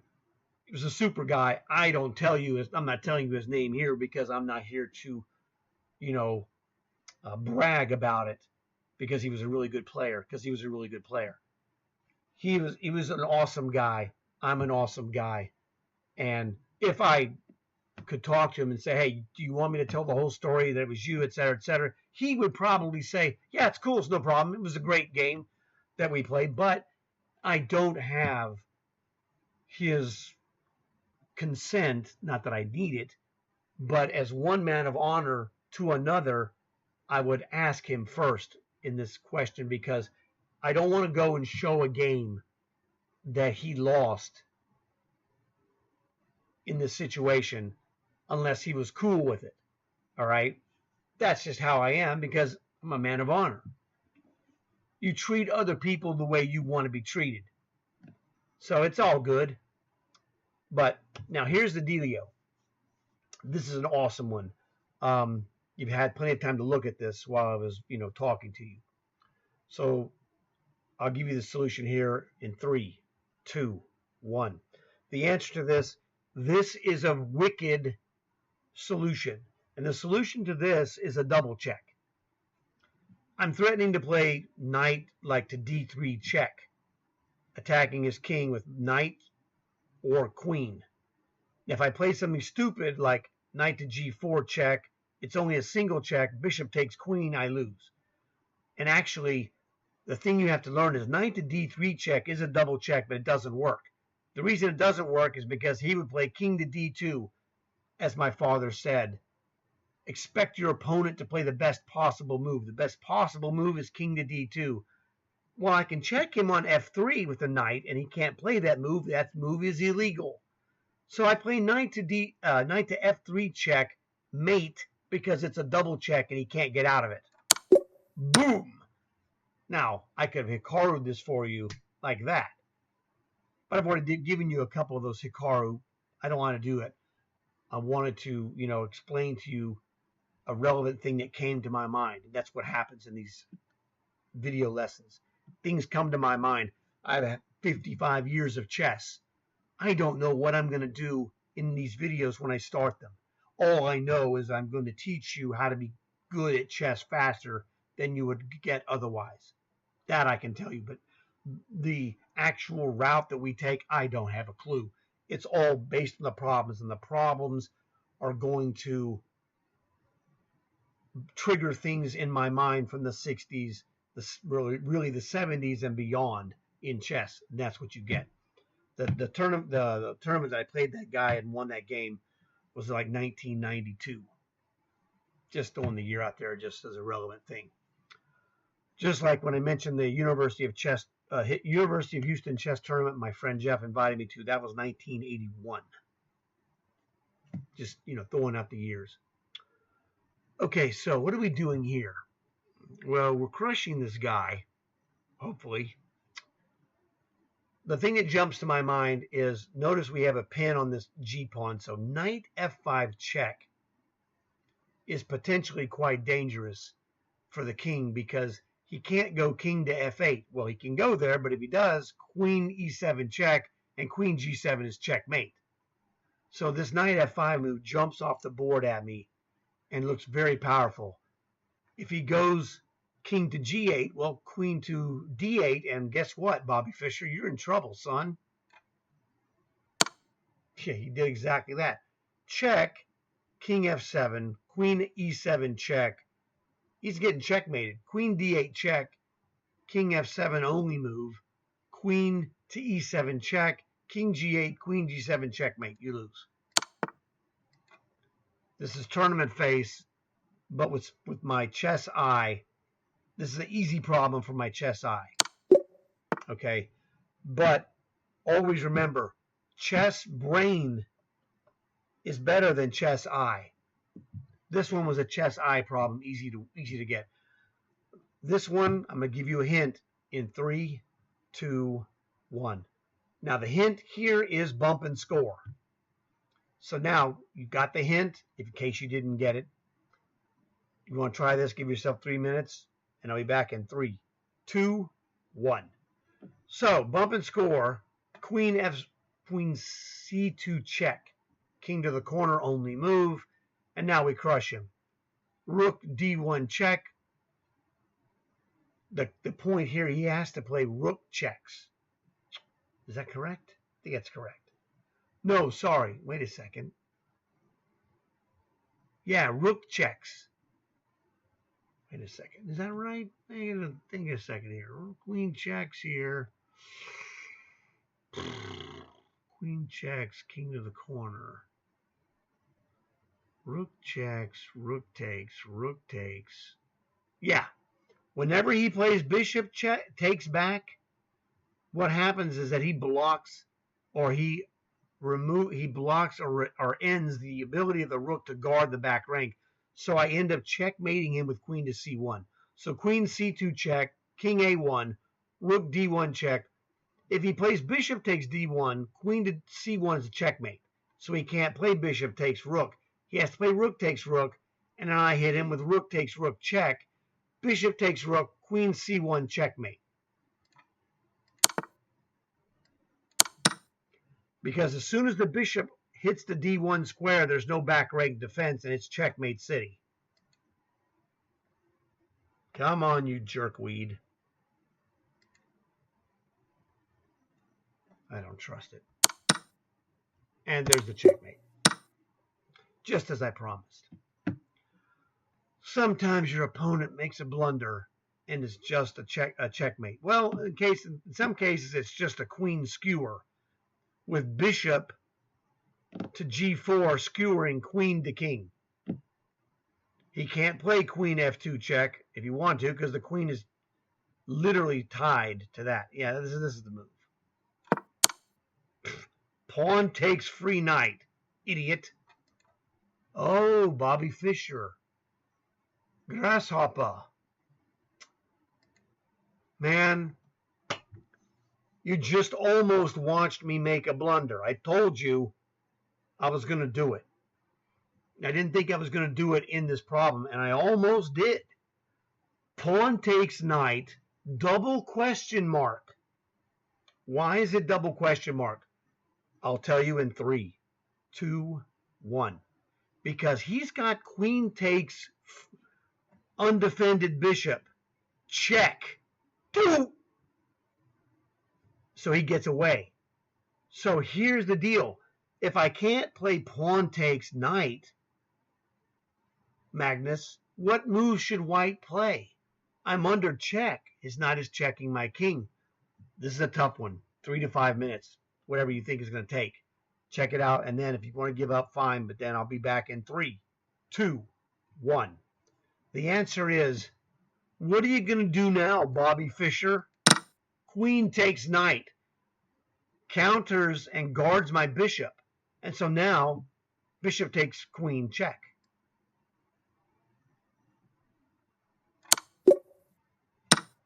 Ugh! How's it going, baby?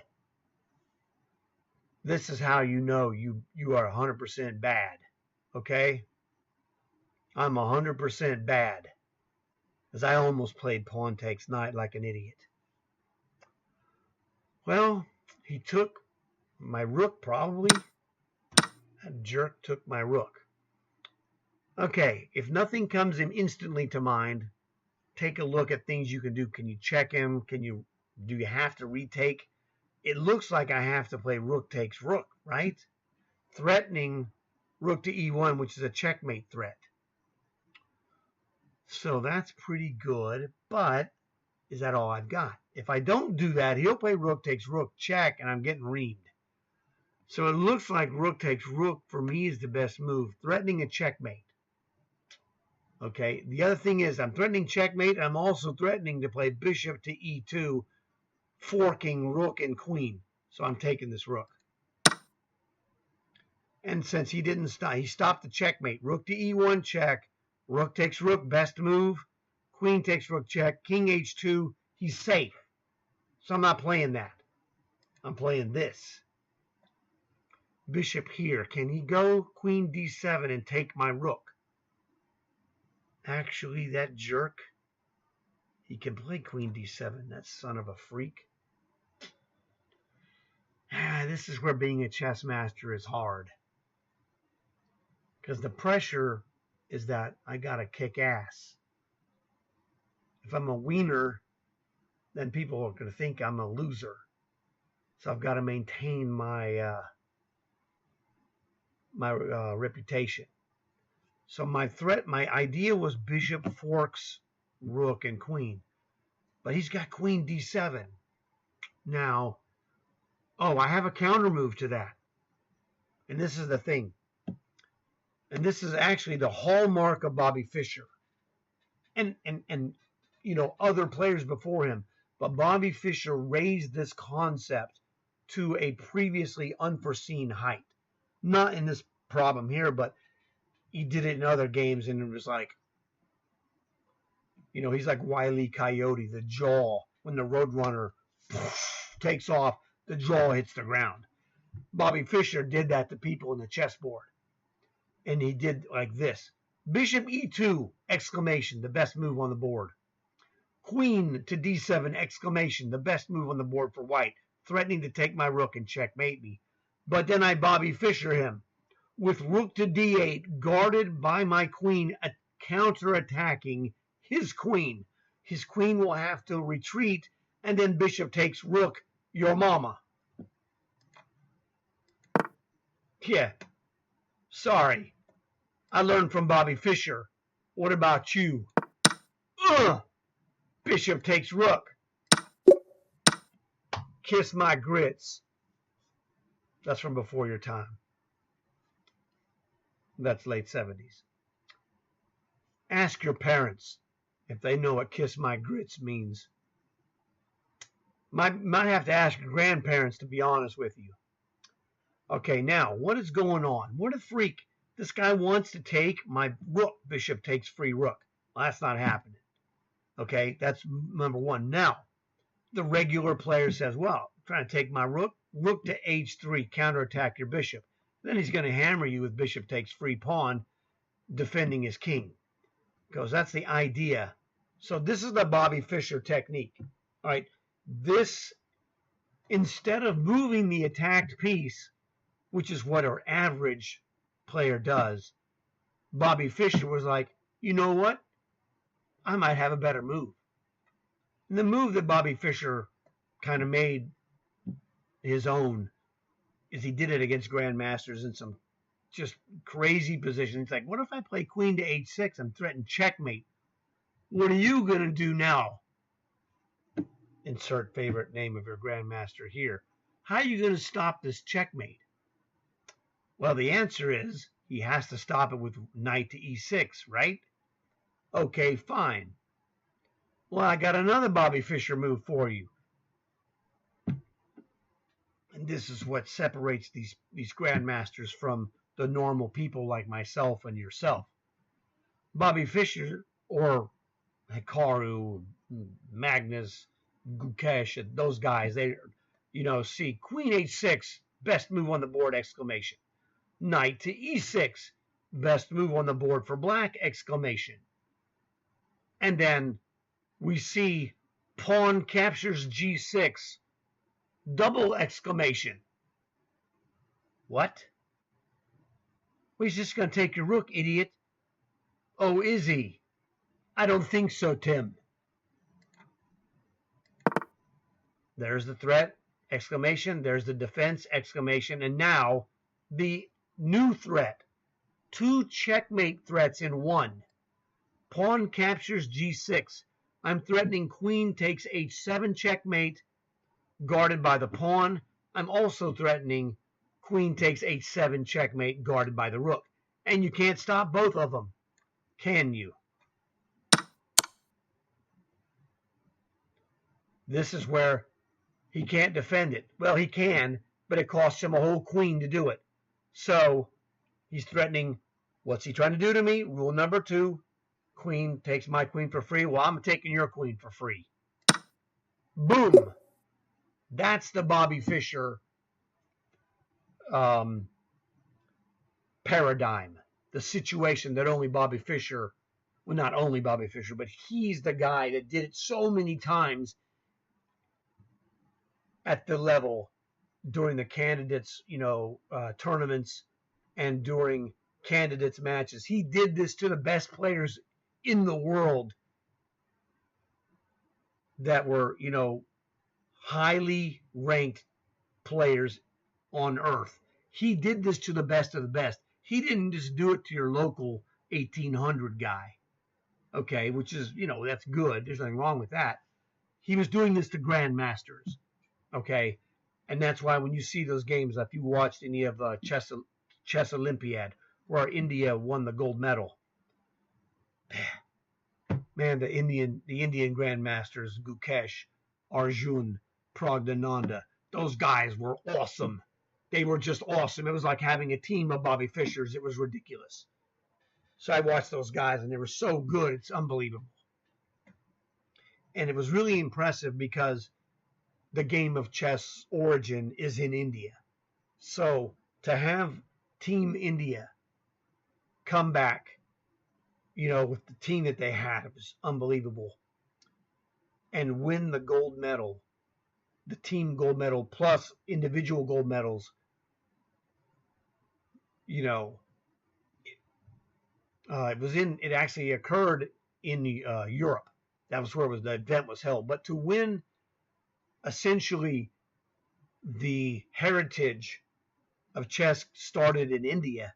So for an Indian team to come and win the Olympic gold medal in chess, fantastic. Just fantastic.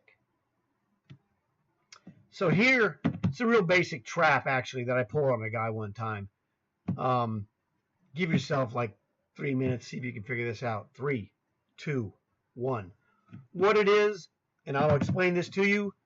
Again, another phrase you'll never hear from anybody else, called the change of powers. I whip your butt with the change of powers. What's the change of powers? Well, look, I can play bishop takes bishop, right? Okay, fine. What does that do? He's going to play knight takes bishop, stupid. You didn't gain anything. Well, yeah, I did. I changed the powers. Well, this piece is guarded. So I can't play queen to a4 check, queen d7, queen takes bishop. He just goes knight takes bishop. So I'm going to change the power, make it undefended, and now crush you with check. Queen takes free knight. You can resign now or in 25 moves. I really don't care. I'm going to crush you like a bug. Nothing personal. That's just the way it is. Okay, now, this is another good one. Wow. 2 ideas come to mind. And this is the thing. What my chess eye sees is that I cannot play queen takes h2 check, because he plays queen takes queen, pawn takes queen, king takes h2, and it's over. I have 3 minor pieces. He's got 4, and 2 rooks, and I got 1 rook. So he's got a minor piece, a knight, and a rook ahead of me. The rule number 1, know how to win the game. The game situation here is that white is ahead in material, a rook and a knight. Trade pieces, get to the end game with the material advantage and cash it in, okay? That's what white is trying to do. Black, it says, no, I have to win with my activity of my queen and the weakness of your king. So the thing that comes to mind is pawn takes h2 check, threatening to queen on h1. Also, queen takes d4 check. But queen takes d4, king takes g2 looks like it's really surviving. I can't play queen f2 check because rook guards it. So queen takes d4 check looks like it flames out very quickly. It's a simple king takes the light square pawn. We have no development except a dark square bishop and a queen. And moving this queen isn't really helping us. But pawn takes pawn, guarded by the queen, is now, he's forced to play basically king takes g2, and then h1 equals queen check. I now have 2 queens, and you're in trouble, son. And my spidey senses told me he's in such trouble, I don't need to think anymore. It's not thinking time, it's checkmating time. He resigns. That's the spidey senses. I'm like, I am not going to calculate this. This is obviously winning. Well, It better be obvious. I've been playing chess for 55 years. All right. Oh, okay, now what are we doing? Material is about even. It's exactly even. All right. So what can we do? Now, my spidey senses are real, and they tell me that his queen is trapped or almost trapped. So the question is it trapped? The answer is no. He's got queen a5. Queen b5 is also a good move. Queen d5. His queen is not trapped, but it's almost trapped. And it's in such a bad situation that his queen is weak and desperately weakens his position because of that.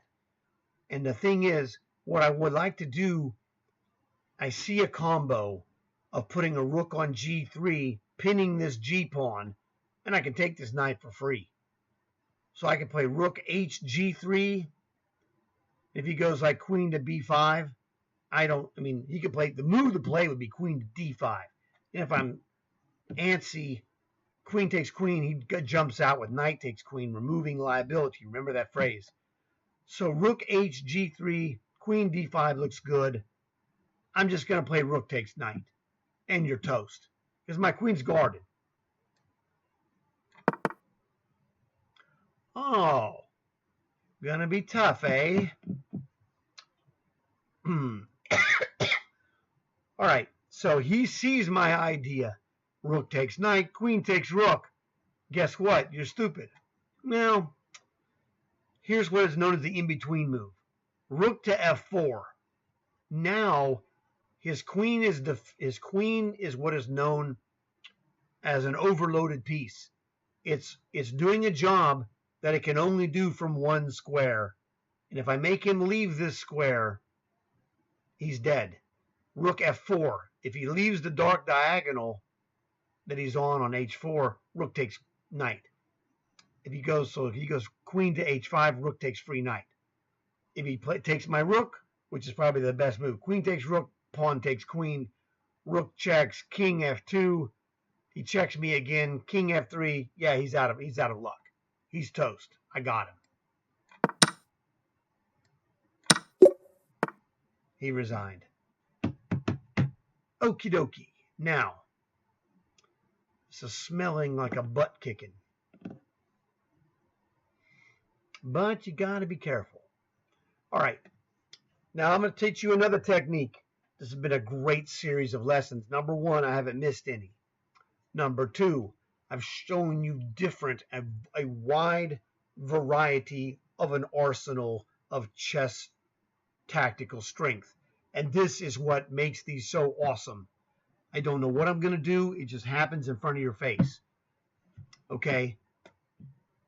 Now, the technique I'm going to teach you here, and all of these are so good because they're real techniques and they work in tournaments. I'm going to teach you what I call the brute force technique.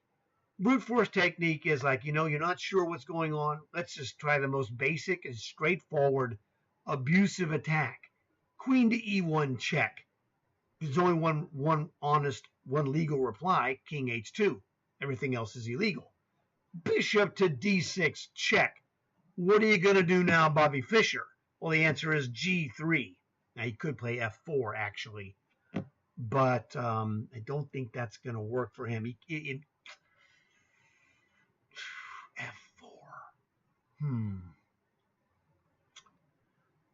F4 is a good move. But what do we have? Good question. Queen e1 check. Whenever you're redoing it, always start from the beginning. Queen e1 check, king h2, bishop d6 check. I was looking originally at g3, and then queen takes f2 is crushing.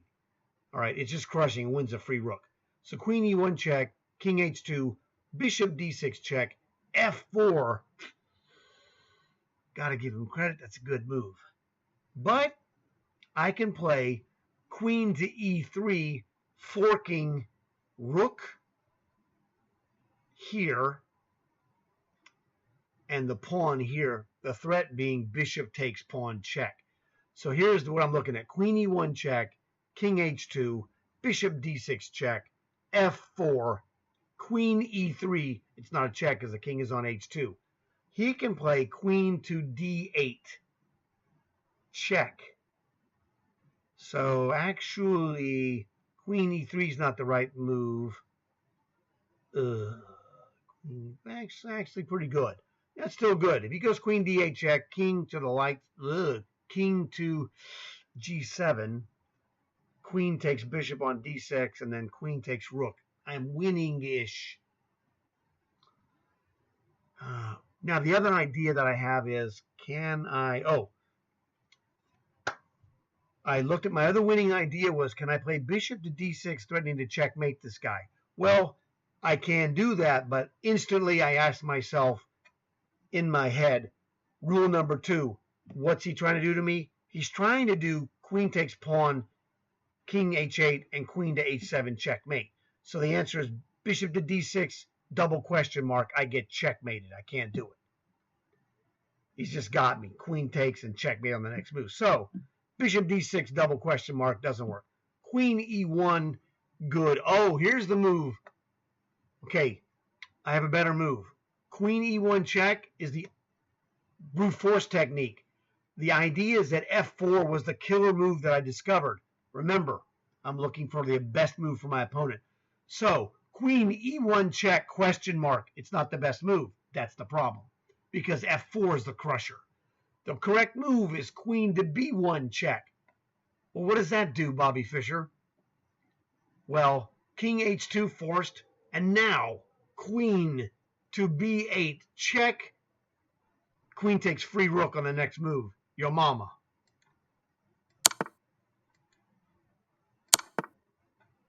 See? f4 is the best move. I figured this out with my brute force technique. Brute force technique showed me the defensive idea, and then I was able to go, that's kind of a pain in the ass, you know. Queen takes free rook, you can resign, Bobby. Scram, chump. Off the top of my head, knight d4 check, forking bishop and king. Looks also like it might be a checkmate. Fence rook. See, you guys are turning into geniuses already. You go, yeah, fence rook. Oh, got it. So knight d4 check. King is blocked on the g file. Blocked. Knight on d4 blocks f5. Blocked. Blocked by my king. Blocked by my king. You're getting checkmated, son. That's a checkmate. This is why my videos are awesome. I make you strong. You're already getting this because you understand what the fence word means to me. Brother, what are we doing? Good question. We are on this guy like white on rice, okay? But I don't have a finishing move, or do I? I don't know. He's threatening to take my bishop. What else is he threatening? Might be more than just that. He's threatening maybe queen d5 check. I don't think it's a big deal. But I can't play bishop takes pawn. He's got knight takes or queen d5 and then queen takes. So that's not working. I want to play a checkmate attack move. But I don't have one really. Queen g4 doesn't work. Rook g3 check doesn't work. Rook takes bishop doesn't really work. Knight f4, he can just play bishop takes knight. Fudge. I don't know. Sometimes it's hard.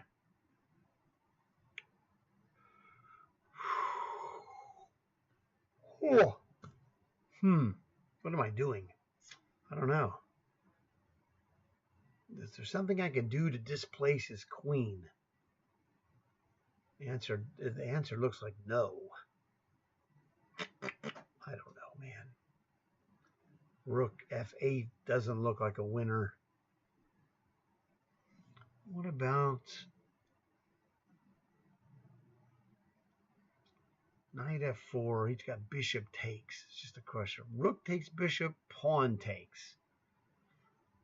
I don't think I can crack that nut. Bishop to h4 doesn't really look like it's doing anything, is the problem. I'd like to check him, king takes, and then hammer this guy with some other check, but I don't have that. You're killing me, man. You're killing me. Son of a freak! What is the move? Let's see where we are in difficulty. This last problem that I solved was a 2351. That was pretty good. Ah, man. Well, knight f6 doesn't really work. Knight f6, I guess he could queen check me. No, he can't queen check me. But I can't get anywhere out of that either. What am I doing? Bishop f6, maybe?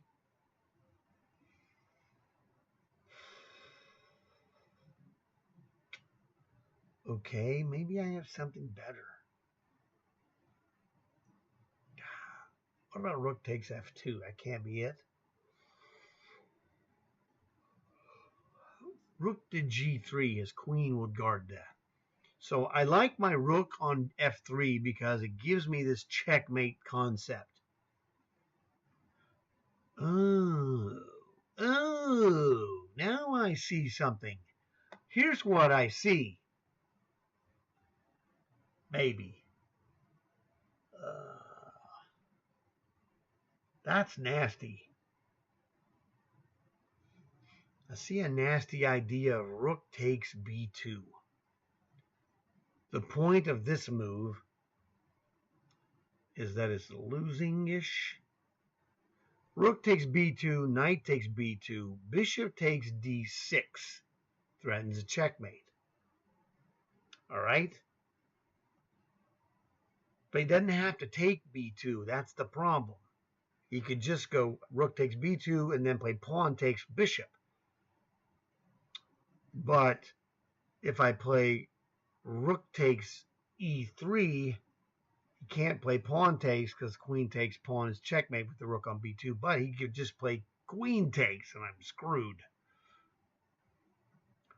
So maybe I can play bishop takes d6, knight takes d6, and counter hit this guy. Oh, here's the other idea. I could maybe play knight f6 as I was looking at with the idea of he moves his queen and then I hit him with knight to g4 threatening to checkmate him on h2. That might be the idea. But it's complicated because it's knight f6, queen to, I don't know, let's say c2 or d3, knight to g4, Bobby Fischer. Can you go somewhere else that's useful? Knight f6, queen to d5. D5 and e6 are out of the question. So knight f6, he can't go anywhere. He could go queen takes rook, queen takes queen, pawn takes bishop. But again, he's in trouble with queen checks and then eat the knight. So this knight f6 looks like the move. Son of a freaking gun. There you go. So the answer to me is knight g4 threatens mate on h2. What are you going to do now, Magnus? You can't checkmate me. He's not threatening anything. Pawn takes bishop is not nothing because I got checkmate on h2. So eat this. Whatever. King to the corner, queen takes rook. Right? Or I can't go here to f8. King f8, pawn takes bishop, check. I'm asking to lose. Got him. Man, that was looking awful, awful scary. Okay, now I'm going to teach you another one that I haven't taught really very much. Normally it comes up earlier than 46 or on problem 47, and this is the counting problem. To win in chess, to win a square, you need to have there's two different ways to do it. One, you need to have more guys. 3 guys better than 2. 2 guys better than 1, okay? Or you need to have low-grade pawns, like 2 pawns attacking a square guarded by a piece, a knight, a bishop, or a rook. So you win by value of pieces. You exchange low value for high value. You exchange 2 $1 pawns for a $5 rook. That's a great deal for you. So here I see, look at this. Again, white's weakest square, traditionally F2. I see rook and king guarding F2. I see rook, and queen attacking F2. So let's do the math. That's 3 versus 2. I win this. Rook takes pawn check. Rook takes rook. Now I can play queen takes pawn check. King goes to H3. And then I can go, well, I could just play rook to F6. And I'm going to checkmate you. That's a possibility. Check, boom. I could also go rook takes pawn check, rook takes rook, rook takes rook, again check. King to H3. Do I have another move that might win? Don't know, but this is just winning. But we're a piece down. Oh, no, that's just all kinds of ugly. Don't I just win with rook takes rook check? Knight takes rook. No, he's got knight takes rook. Ooh, here's another idea. Rook takes pawn check. King takes rook. I don't have a check for that. I do have queen to E3. But I also have check. Knight takes. Queen could go to F2 now. Threatening, I don't know, or queen to E3 is another threat that I have.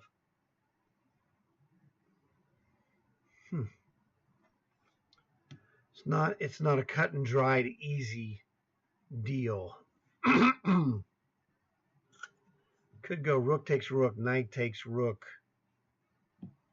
Queen or rook to F2 would be potentially strong. Queen to E3 is potentially strong. Rook checks, king takes. I really don't have rook F2, rook takes, queen takes. I'm not getting anywhere. I'm throwing in way too much material. So we gained a pawn. Whoop-de-doo. That much was guaranteed. Rook takes knight doesn't work because he's got rook takes rook check. Rook takes rook check. Knight takes rook. If he plays queen takes, I play rook takes queen. Knight comes in. Queen to there. I'm winning.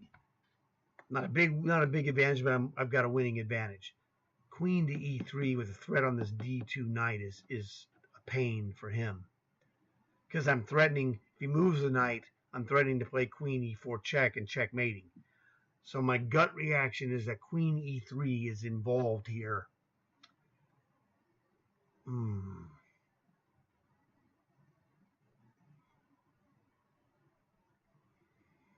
E3, rook takes. Threatening this knight. Looks nasty. Queen to E3. But, check, queen takes. Rook to F2. I think he's got, knight takes. Rook takes rook check, knight takes rook. It looks like he's got an escape. He looks to be escaping, which I don't like. Queen to E3, if he plays rook takes rook, rook takes rook. And again, I'm threatening to take this knight. We're down a piece. I don't know. I think this is the move. Damn, I'm good. Here, I think queen takes rook is inferior because we're not threatening anything. Rook takes rook gives us a double attack on the knight and the threat of rook queen checks on E4 with a checkmate. Looks like I was correct, Grasshopper. Rook takes knight. Threatening. I can play queen takes knight as well. And I'll be multiple pawns ahead. I think, rook takes knight loses to queen takes queen, idiot. This is why you asked the question. Can I play rook takes rook? Knight is what I would like to do positionally. But queen takes queen wins, so queen takes knight. Process of elimination. That was a difficult problem also. I didn't like that one because that's difficult. I'm trying to win with ease, brother. Obvious move that jumps off the board to me, queen c4 check. We are about to be in trouble. This dude is threatening to play queen c7 checkmate. So we have to prolong checkmates to attack this guy. I'm thinking queen b1 might be the best move. Queen b1. If he comes to the second rank with king e2, queen takes pawn check. If he goes back with rook to e1, queen takes b5 check. And then we win this. We would like to take this pawn with check and win this rook. Game over. So queen b1 check looks like to be a winner. If he goes back queen to here, queen takes queen, rook takes free, rook check. Hasta la vista, you're dead. We're down the exchange, but we're threatening to win a rook, which would win for us. So queen to take c2 loses to checkmate. Queen to c4 check. He's got king to the dark squares. I've got no more checks. We lose. So queen b1 check is the move. And he sees that queen takes b5 check is the crusher. Except for we're just going to take this rook from him right here. And rook takes free, rook check. You can, if he could not play rook to e1 because bishop takes g2 check would deflect the king from the rook. We just take the rook. Okay, now, gut reaction. It's not rocket science. He's checking us. Rook takes bishop. What is he going to do after I play rook takes bishop? My only other choice is to play king to g8, which looks losing. King to h7 is suicidal. So if I play rook takes bishop, what do you have? Rook g5, pawn takes rook, idiot. Or rook to not rook g6, pawn takes. What in the hell is going on here? Rook takes bishop. All right, if I play bishop takes, he's got rook to b7, that jerk. So instead of bishop takes, what if we just play rook takes? Is that good? Does he have a check? He's got rook checks here on g5. Does that do anything? I can't play rook g6 because queen takes g6 is checkmating. Bishop takes, rook b7 check.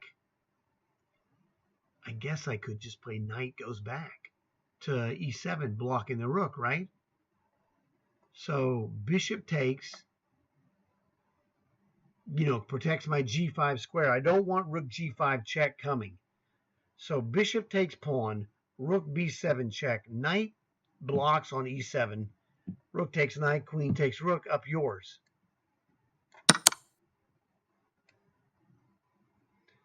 Is this the move? I don't think the other choice would be queen to e7, and I don't want to give up my queen. Bishop takes rook, idiot. And then rook gets g6, up yours. Okay. You got me on that one. King to f8. Is that the right move? This is all spidey senses, man. This is what seems right. I need to deflect the attack from my king. I need to exchange pieces, which I'm doing, because one more exchange, it's over. King f8. What are you doing, Bobby? You got a check on me? Can you check me and protect your rook is the question. I don't think the answer is yes. I think the answer is no. I just need to keep my queen protected because queen takes rook, queen takes queen check. Now he's threatening to perpetually check me, and I'm not winning. The only move that's winning to me is king f8. There you go. I was right. Again. Okay. Well, what are you going to do now, Bobby Fischer? Here, brute force technique. Rook checks on h1. King g4 only move. h5 check with a pawn. King to f3. Rook to f1 check. Where are you going? King to g2 maybe? Am I getting anywhere with this? Doesn't look like it. Can I defend this? I'd like to play rook checks, king g4, d2 to threaten a queen, but I'm not really in that position to do that. h5, king f3.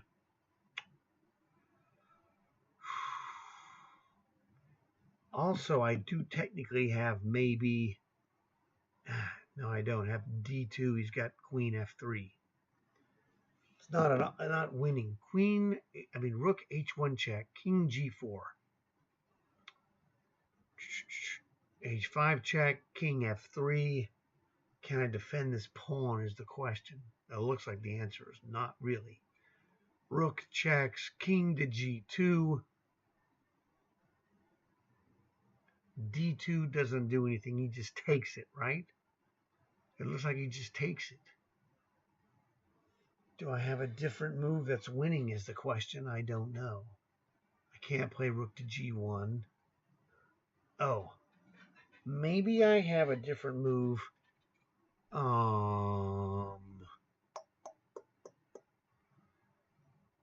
like to block this f3 square.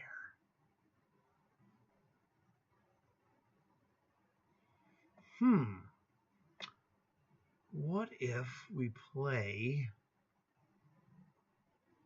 bishop to d4? That's just a crazy looking move. He's got queen f3 stopping my check attack. So I think rook h1 check is the move I have to play. Rook h1. Rook h1 check. King g4 is forced. The obvious move was... Oh. What if it's the order? No. Rook checks on h1, king g4, rook f1. Playing h5 is not a problem for him anymore.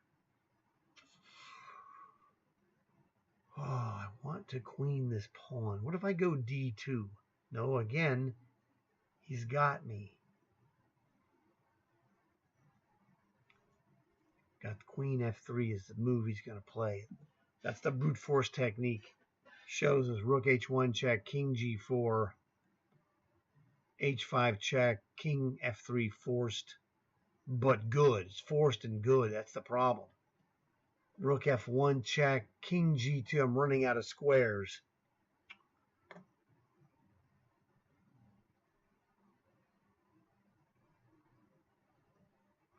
Bishop to d4. I can't play that because he would just take queen takes bishop, you idiot.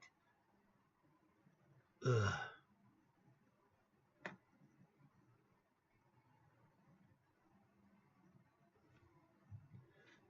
Man, chess is hard, bro. So rook h1 check. I'm missing something. There's something I'm missing here. I need to get out of the way, like rook h1 check, g4.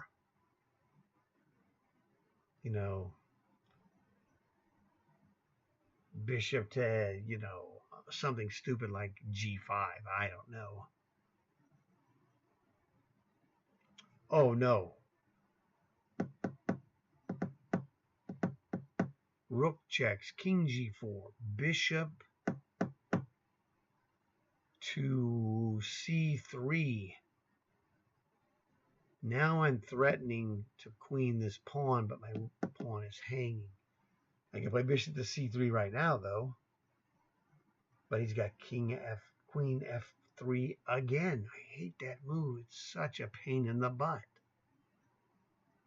Okay, maybe I'm an idiot.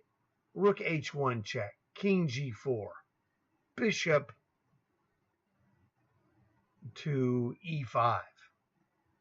That looks insane. Not bishop e5, I'm sorry. How about bishop to g5? Pawn takes bishop.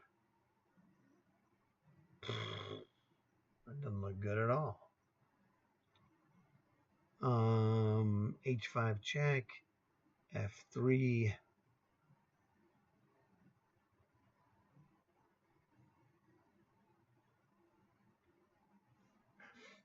Mm. Mm. Man, it looks like I need to do something that I'm just not seeing. Bang, bang. Rook h1, king g4, rook h4 check. That's stupid. Doesn't do anything. Oh, maybe it does. Rook h1 check, king g4, h5 check, king f3.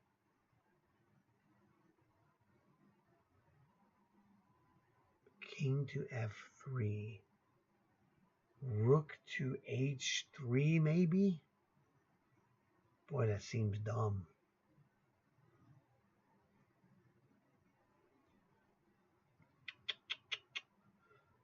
Bishop to there. I don't know, man.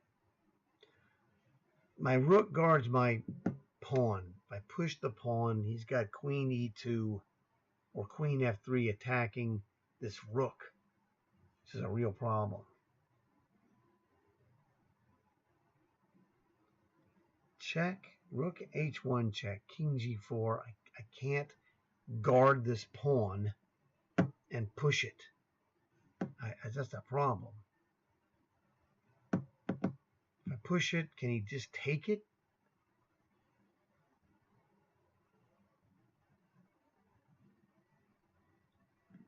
Then the bishop does nothing.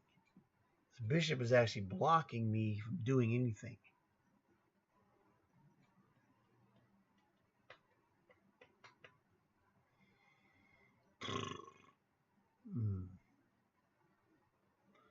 Check, king to g4.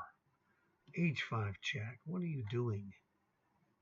King to f3. What am I missing? I'm missing something.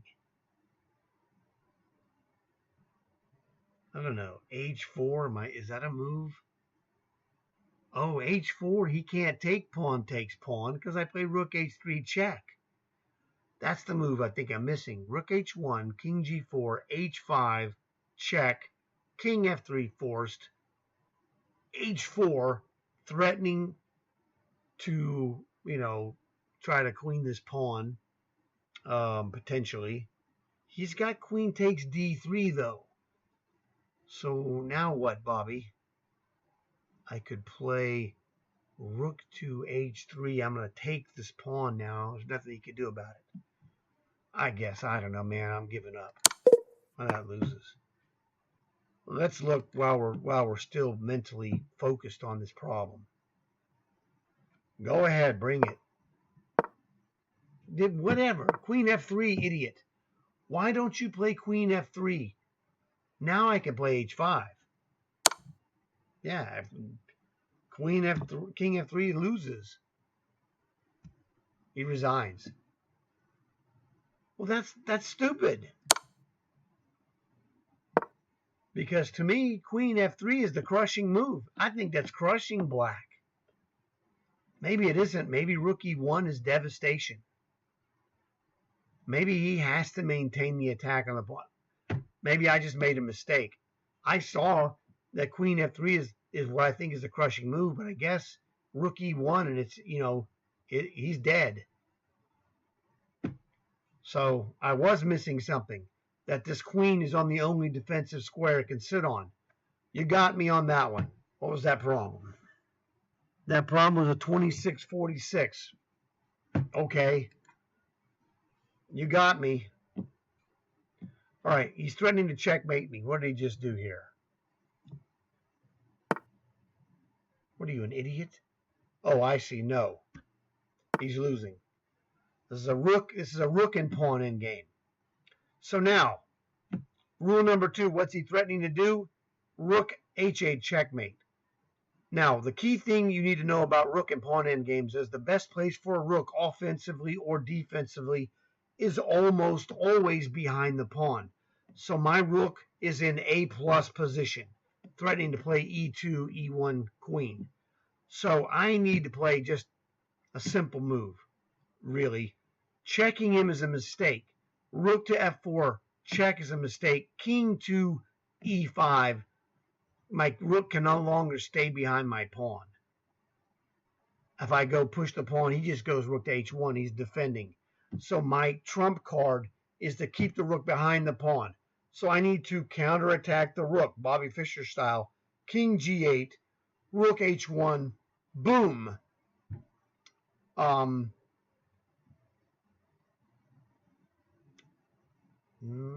exactly. Think about it for a second. Check is not the right move. Check, king E5, E2. No, he can go here and it's terrible. That can't be the right. He's threatening to checkmate me. I gotta stop it. Oh, no, it says no. What? Check is check the move? That looked wrong. Okay. Well, why not king to E5, genius? Okay. Yeah, see, he can't leave his rook here. That rook can't stop it. I can just go play, forward. E2. King rook H1, rook F1, game over. King takes rook. Yeah, I already saw this. I know he can't take it.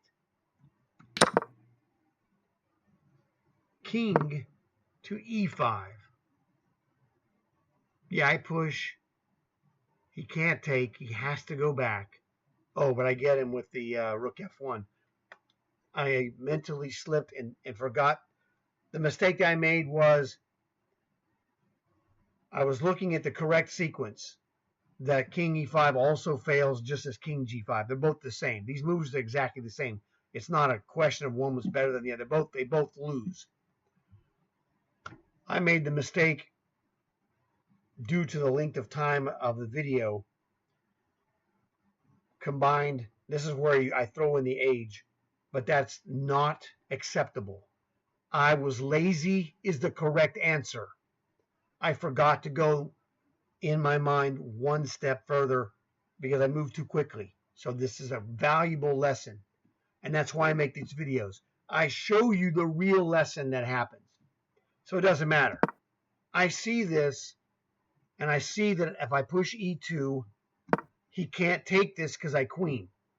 I thought, well, he'll just play rook H1 and block me. And then I didn't mentally go, but idiot. Rook F1 and you win anyway. So I forgot to go the one extra step. So I call this the X. I went X moves deep, and I had to go X plus 1 deep. And I was lazy and didn't go the extra one move. That is a mistake that happens all the time. And after 51 problems that happened here. No one's perfect. No problem. That's on me, okay? The other one was very clever. I missed. It's a very subtle thing that I missed, that the queen was on the only square it could defend the queening combination. That one was hard. This one, the second one, was my mistake. I made a mistake. The first one, it was like I just missed that concept. That's okay. So this is the key. You get to see a top-notch type player make mistakes and explain to you, yeah, I'm not crying about it. I'm not making up a story. Well, the problem wasn't fair, man. It was uncool. Wrong. I learned something on the first miss. I just didn't realize the concept that I had not seen. It's okay. I explained it to you. It's fine. Great. And that's why I do these videos. Because guess what? Every time I do it, it's like I pull up the weight. I'm getting stronger. So I saw that the queen was on the only square that could defend the win.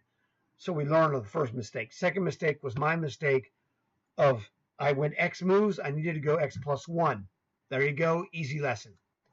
Now, let's look at the most obvious brute force. Queen to F, Queen C7 check.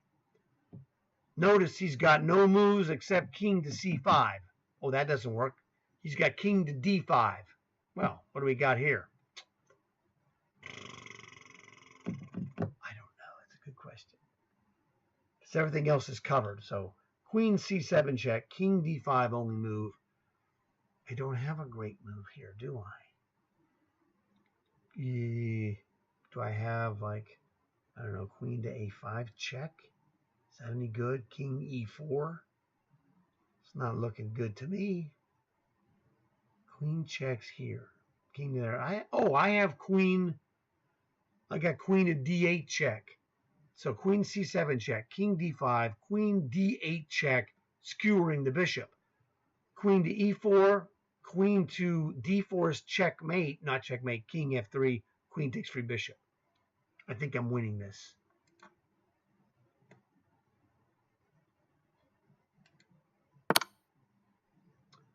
Check on D8, because C4, queen checks on D4, and that's a checkmate actually. He can't go to queen D8, queen C4, queen D4 looks like a checkmate.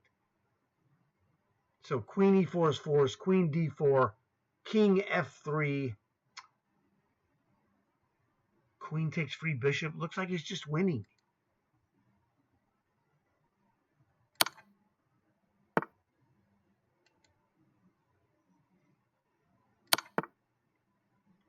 This looks like I'm just winning. There you go. No problem. Okay. What is he doing now is the question. What is he trying to do to me? All right. Now notice my knight is pinned to my rook by the queen. I could play pawn takes knight. What's the situation here? Okay, pieces are even. 3, 4, 5, 6, 7 pawns. So 4, 5, 6. He's a pawn ahead. Pawn takes knight. Not a sacrifice. If he plays bishop takes, notice he's got a double attack on my knight. But don't I have just king F7 and up yours? Don't I just have up yours? You're not getting it. I also have bishop to G7, bishop to E7 again. It looks to me like I have multiple moves that win. Pawn takes knight, bishop takes pawn, double attacking. King F7, his development is terrible. Mine isn't exactly great, but it's better than his. He's threatening to take my knight, but I can guard it with king or bishop on G7 or E7. And now my dad would have he has a phrase for this. He says, sometimes options screw the man. So that's another one of his lessons. That's like, pay attention, dummy. You got to wiggle your way through. I'm telling you, I'm looking, I have nothing else to do. I say take the piece. So the question becomes, I can't move my knight, or can I? He'll take my queen now. He's got a double pinned. He's threatening to play E5, winning. So if he plays, see, this is the thing. This is why my dad's rules are such genius, okay? And then my dad was not a math professor. My dad was not a science or law professor. My dad was an art professor. And he was awesome, okay? And the thing that chess was for my dad was a way to improve his mind logically. He was improving his logic. Now he went to college. He took science class. He was in chemistry. He took advanced math. Wasn't his favorite. He wasn't great at advanced math, but he went. He knew geometry, trigonometry, calculus, the basics. So he was very solid in all these things. That's not his area of specialty. All right. So chess for my father was where he was, he used chess to make his mind stronger, like Mr. Spock. Okay, that's what chess was for my dad, even though he wasn't a science fiction kind of guy. So he was a different kind of dude. He was a sports logic expert. Okay, he was, soccer and field hockey player. Became a really, really good tournament tennis player later in life. He started tennis from nothing at age of about 30. Okay, and when my dad was 50, as a professor, the team coach, beating his 20-year-old players. When he was 50, he was beating 20-year-old players. And he wasn't beating them with the body. because the 50-year-old body is not better than the 20-year-old body. But the 50-year-old mind just ruled against the 20-year-old mind because my dad was awesome. And that's the thing. He was constantly testing himself. And so he learned all these things, and he taught me all these lessons in chess that I'm teaching to you, which was awesome because my dad wasn't boring me to tears with these lessons. He was playing me in games. And we played thousands upon thousands of games in the 70s. The entire decade of the 70s, we played against each other, laying the smack down from one side to the next. So what's happened, we're double pinned. This knight can't move because queen takes rook or bishop takes queen. We can break one pin. I can't play king f7, which is my gut move, because e5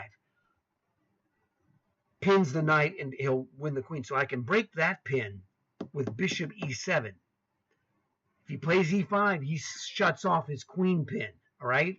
So bishop e7 looks like the winning move, because if he plays e5, I just move the knight up yours because my queen's defended by my bishop.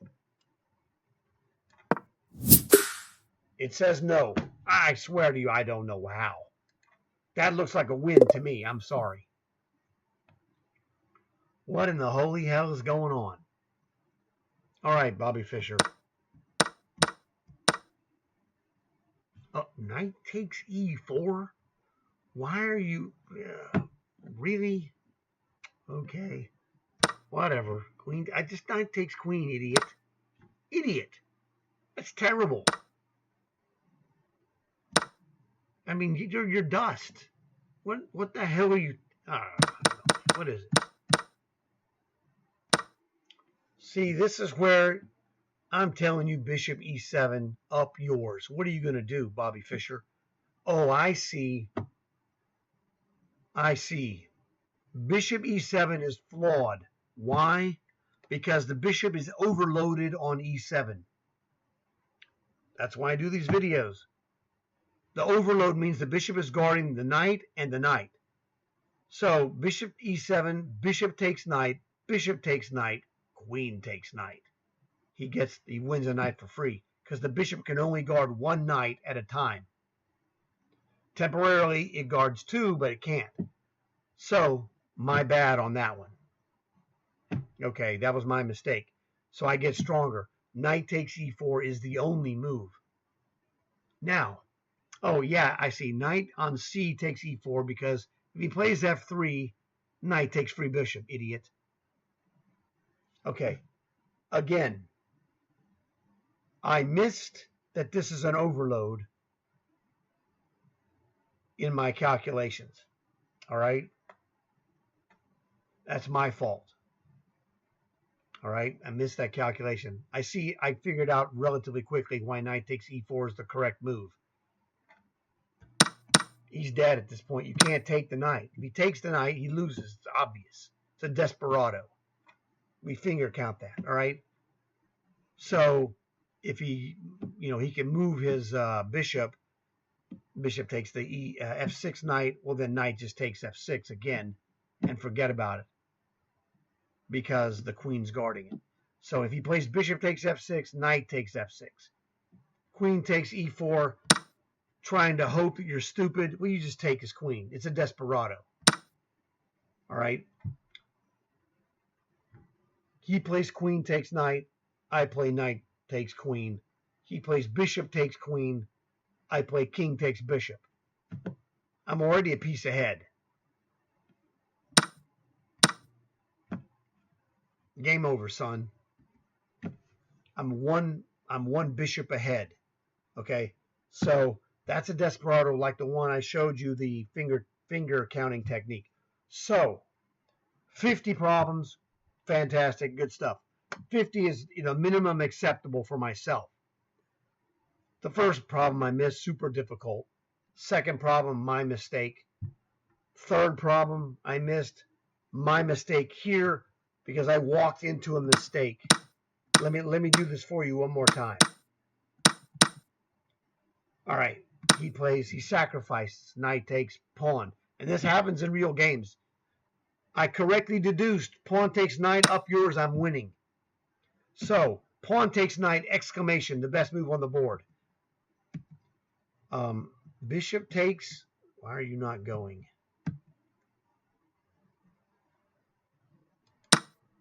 Bishop takes, best move on the board, exclamation. Best move here, knight takes e4. Really, it might be a double exclamation because I played bishop to e7 question mark.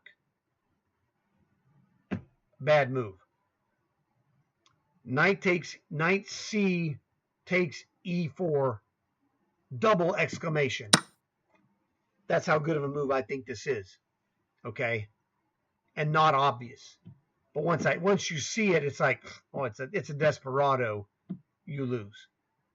Queen takes e4, last chance, exclamation point, because it's the best move but white can play because black still has a mistake he can make. But, knight takes queen is not the mistake. That wins.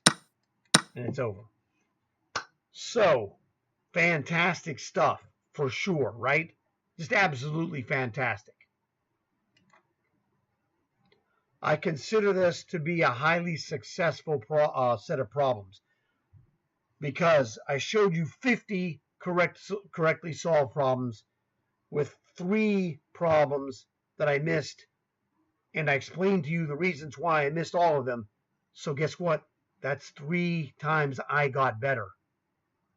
Now, it's like, how much better did you get? Imagine that each problem is a grain of sand.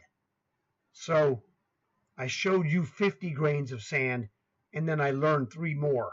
Now, that's not a lot of sand in my hand, okay? That's not a lot of sand. But over time, it accumulates like sand. Eventually, it becomes a dune. That's how I'm a good player, okay? You saw me get better. I actually got better. You actually got better. Everybody wins in these problems, and that's why I do them. They're awesome. I get to teach you about the great way that my dad made me a great player. And you get to learn to make yourself an even better player and come back for more. So I want to thank you guys for watching this video. I hope you enjoyed learning about chess through my dad's lessons that he taught me and how I became such a good player and beat the players that I beat. So thanks for watching. Look forward to seeing you guys again in another video. I'm out of here. So look forward to seeing you in the next problems. And guess what? Like and subscribe. Boom, baby.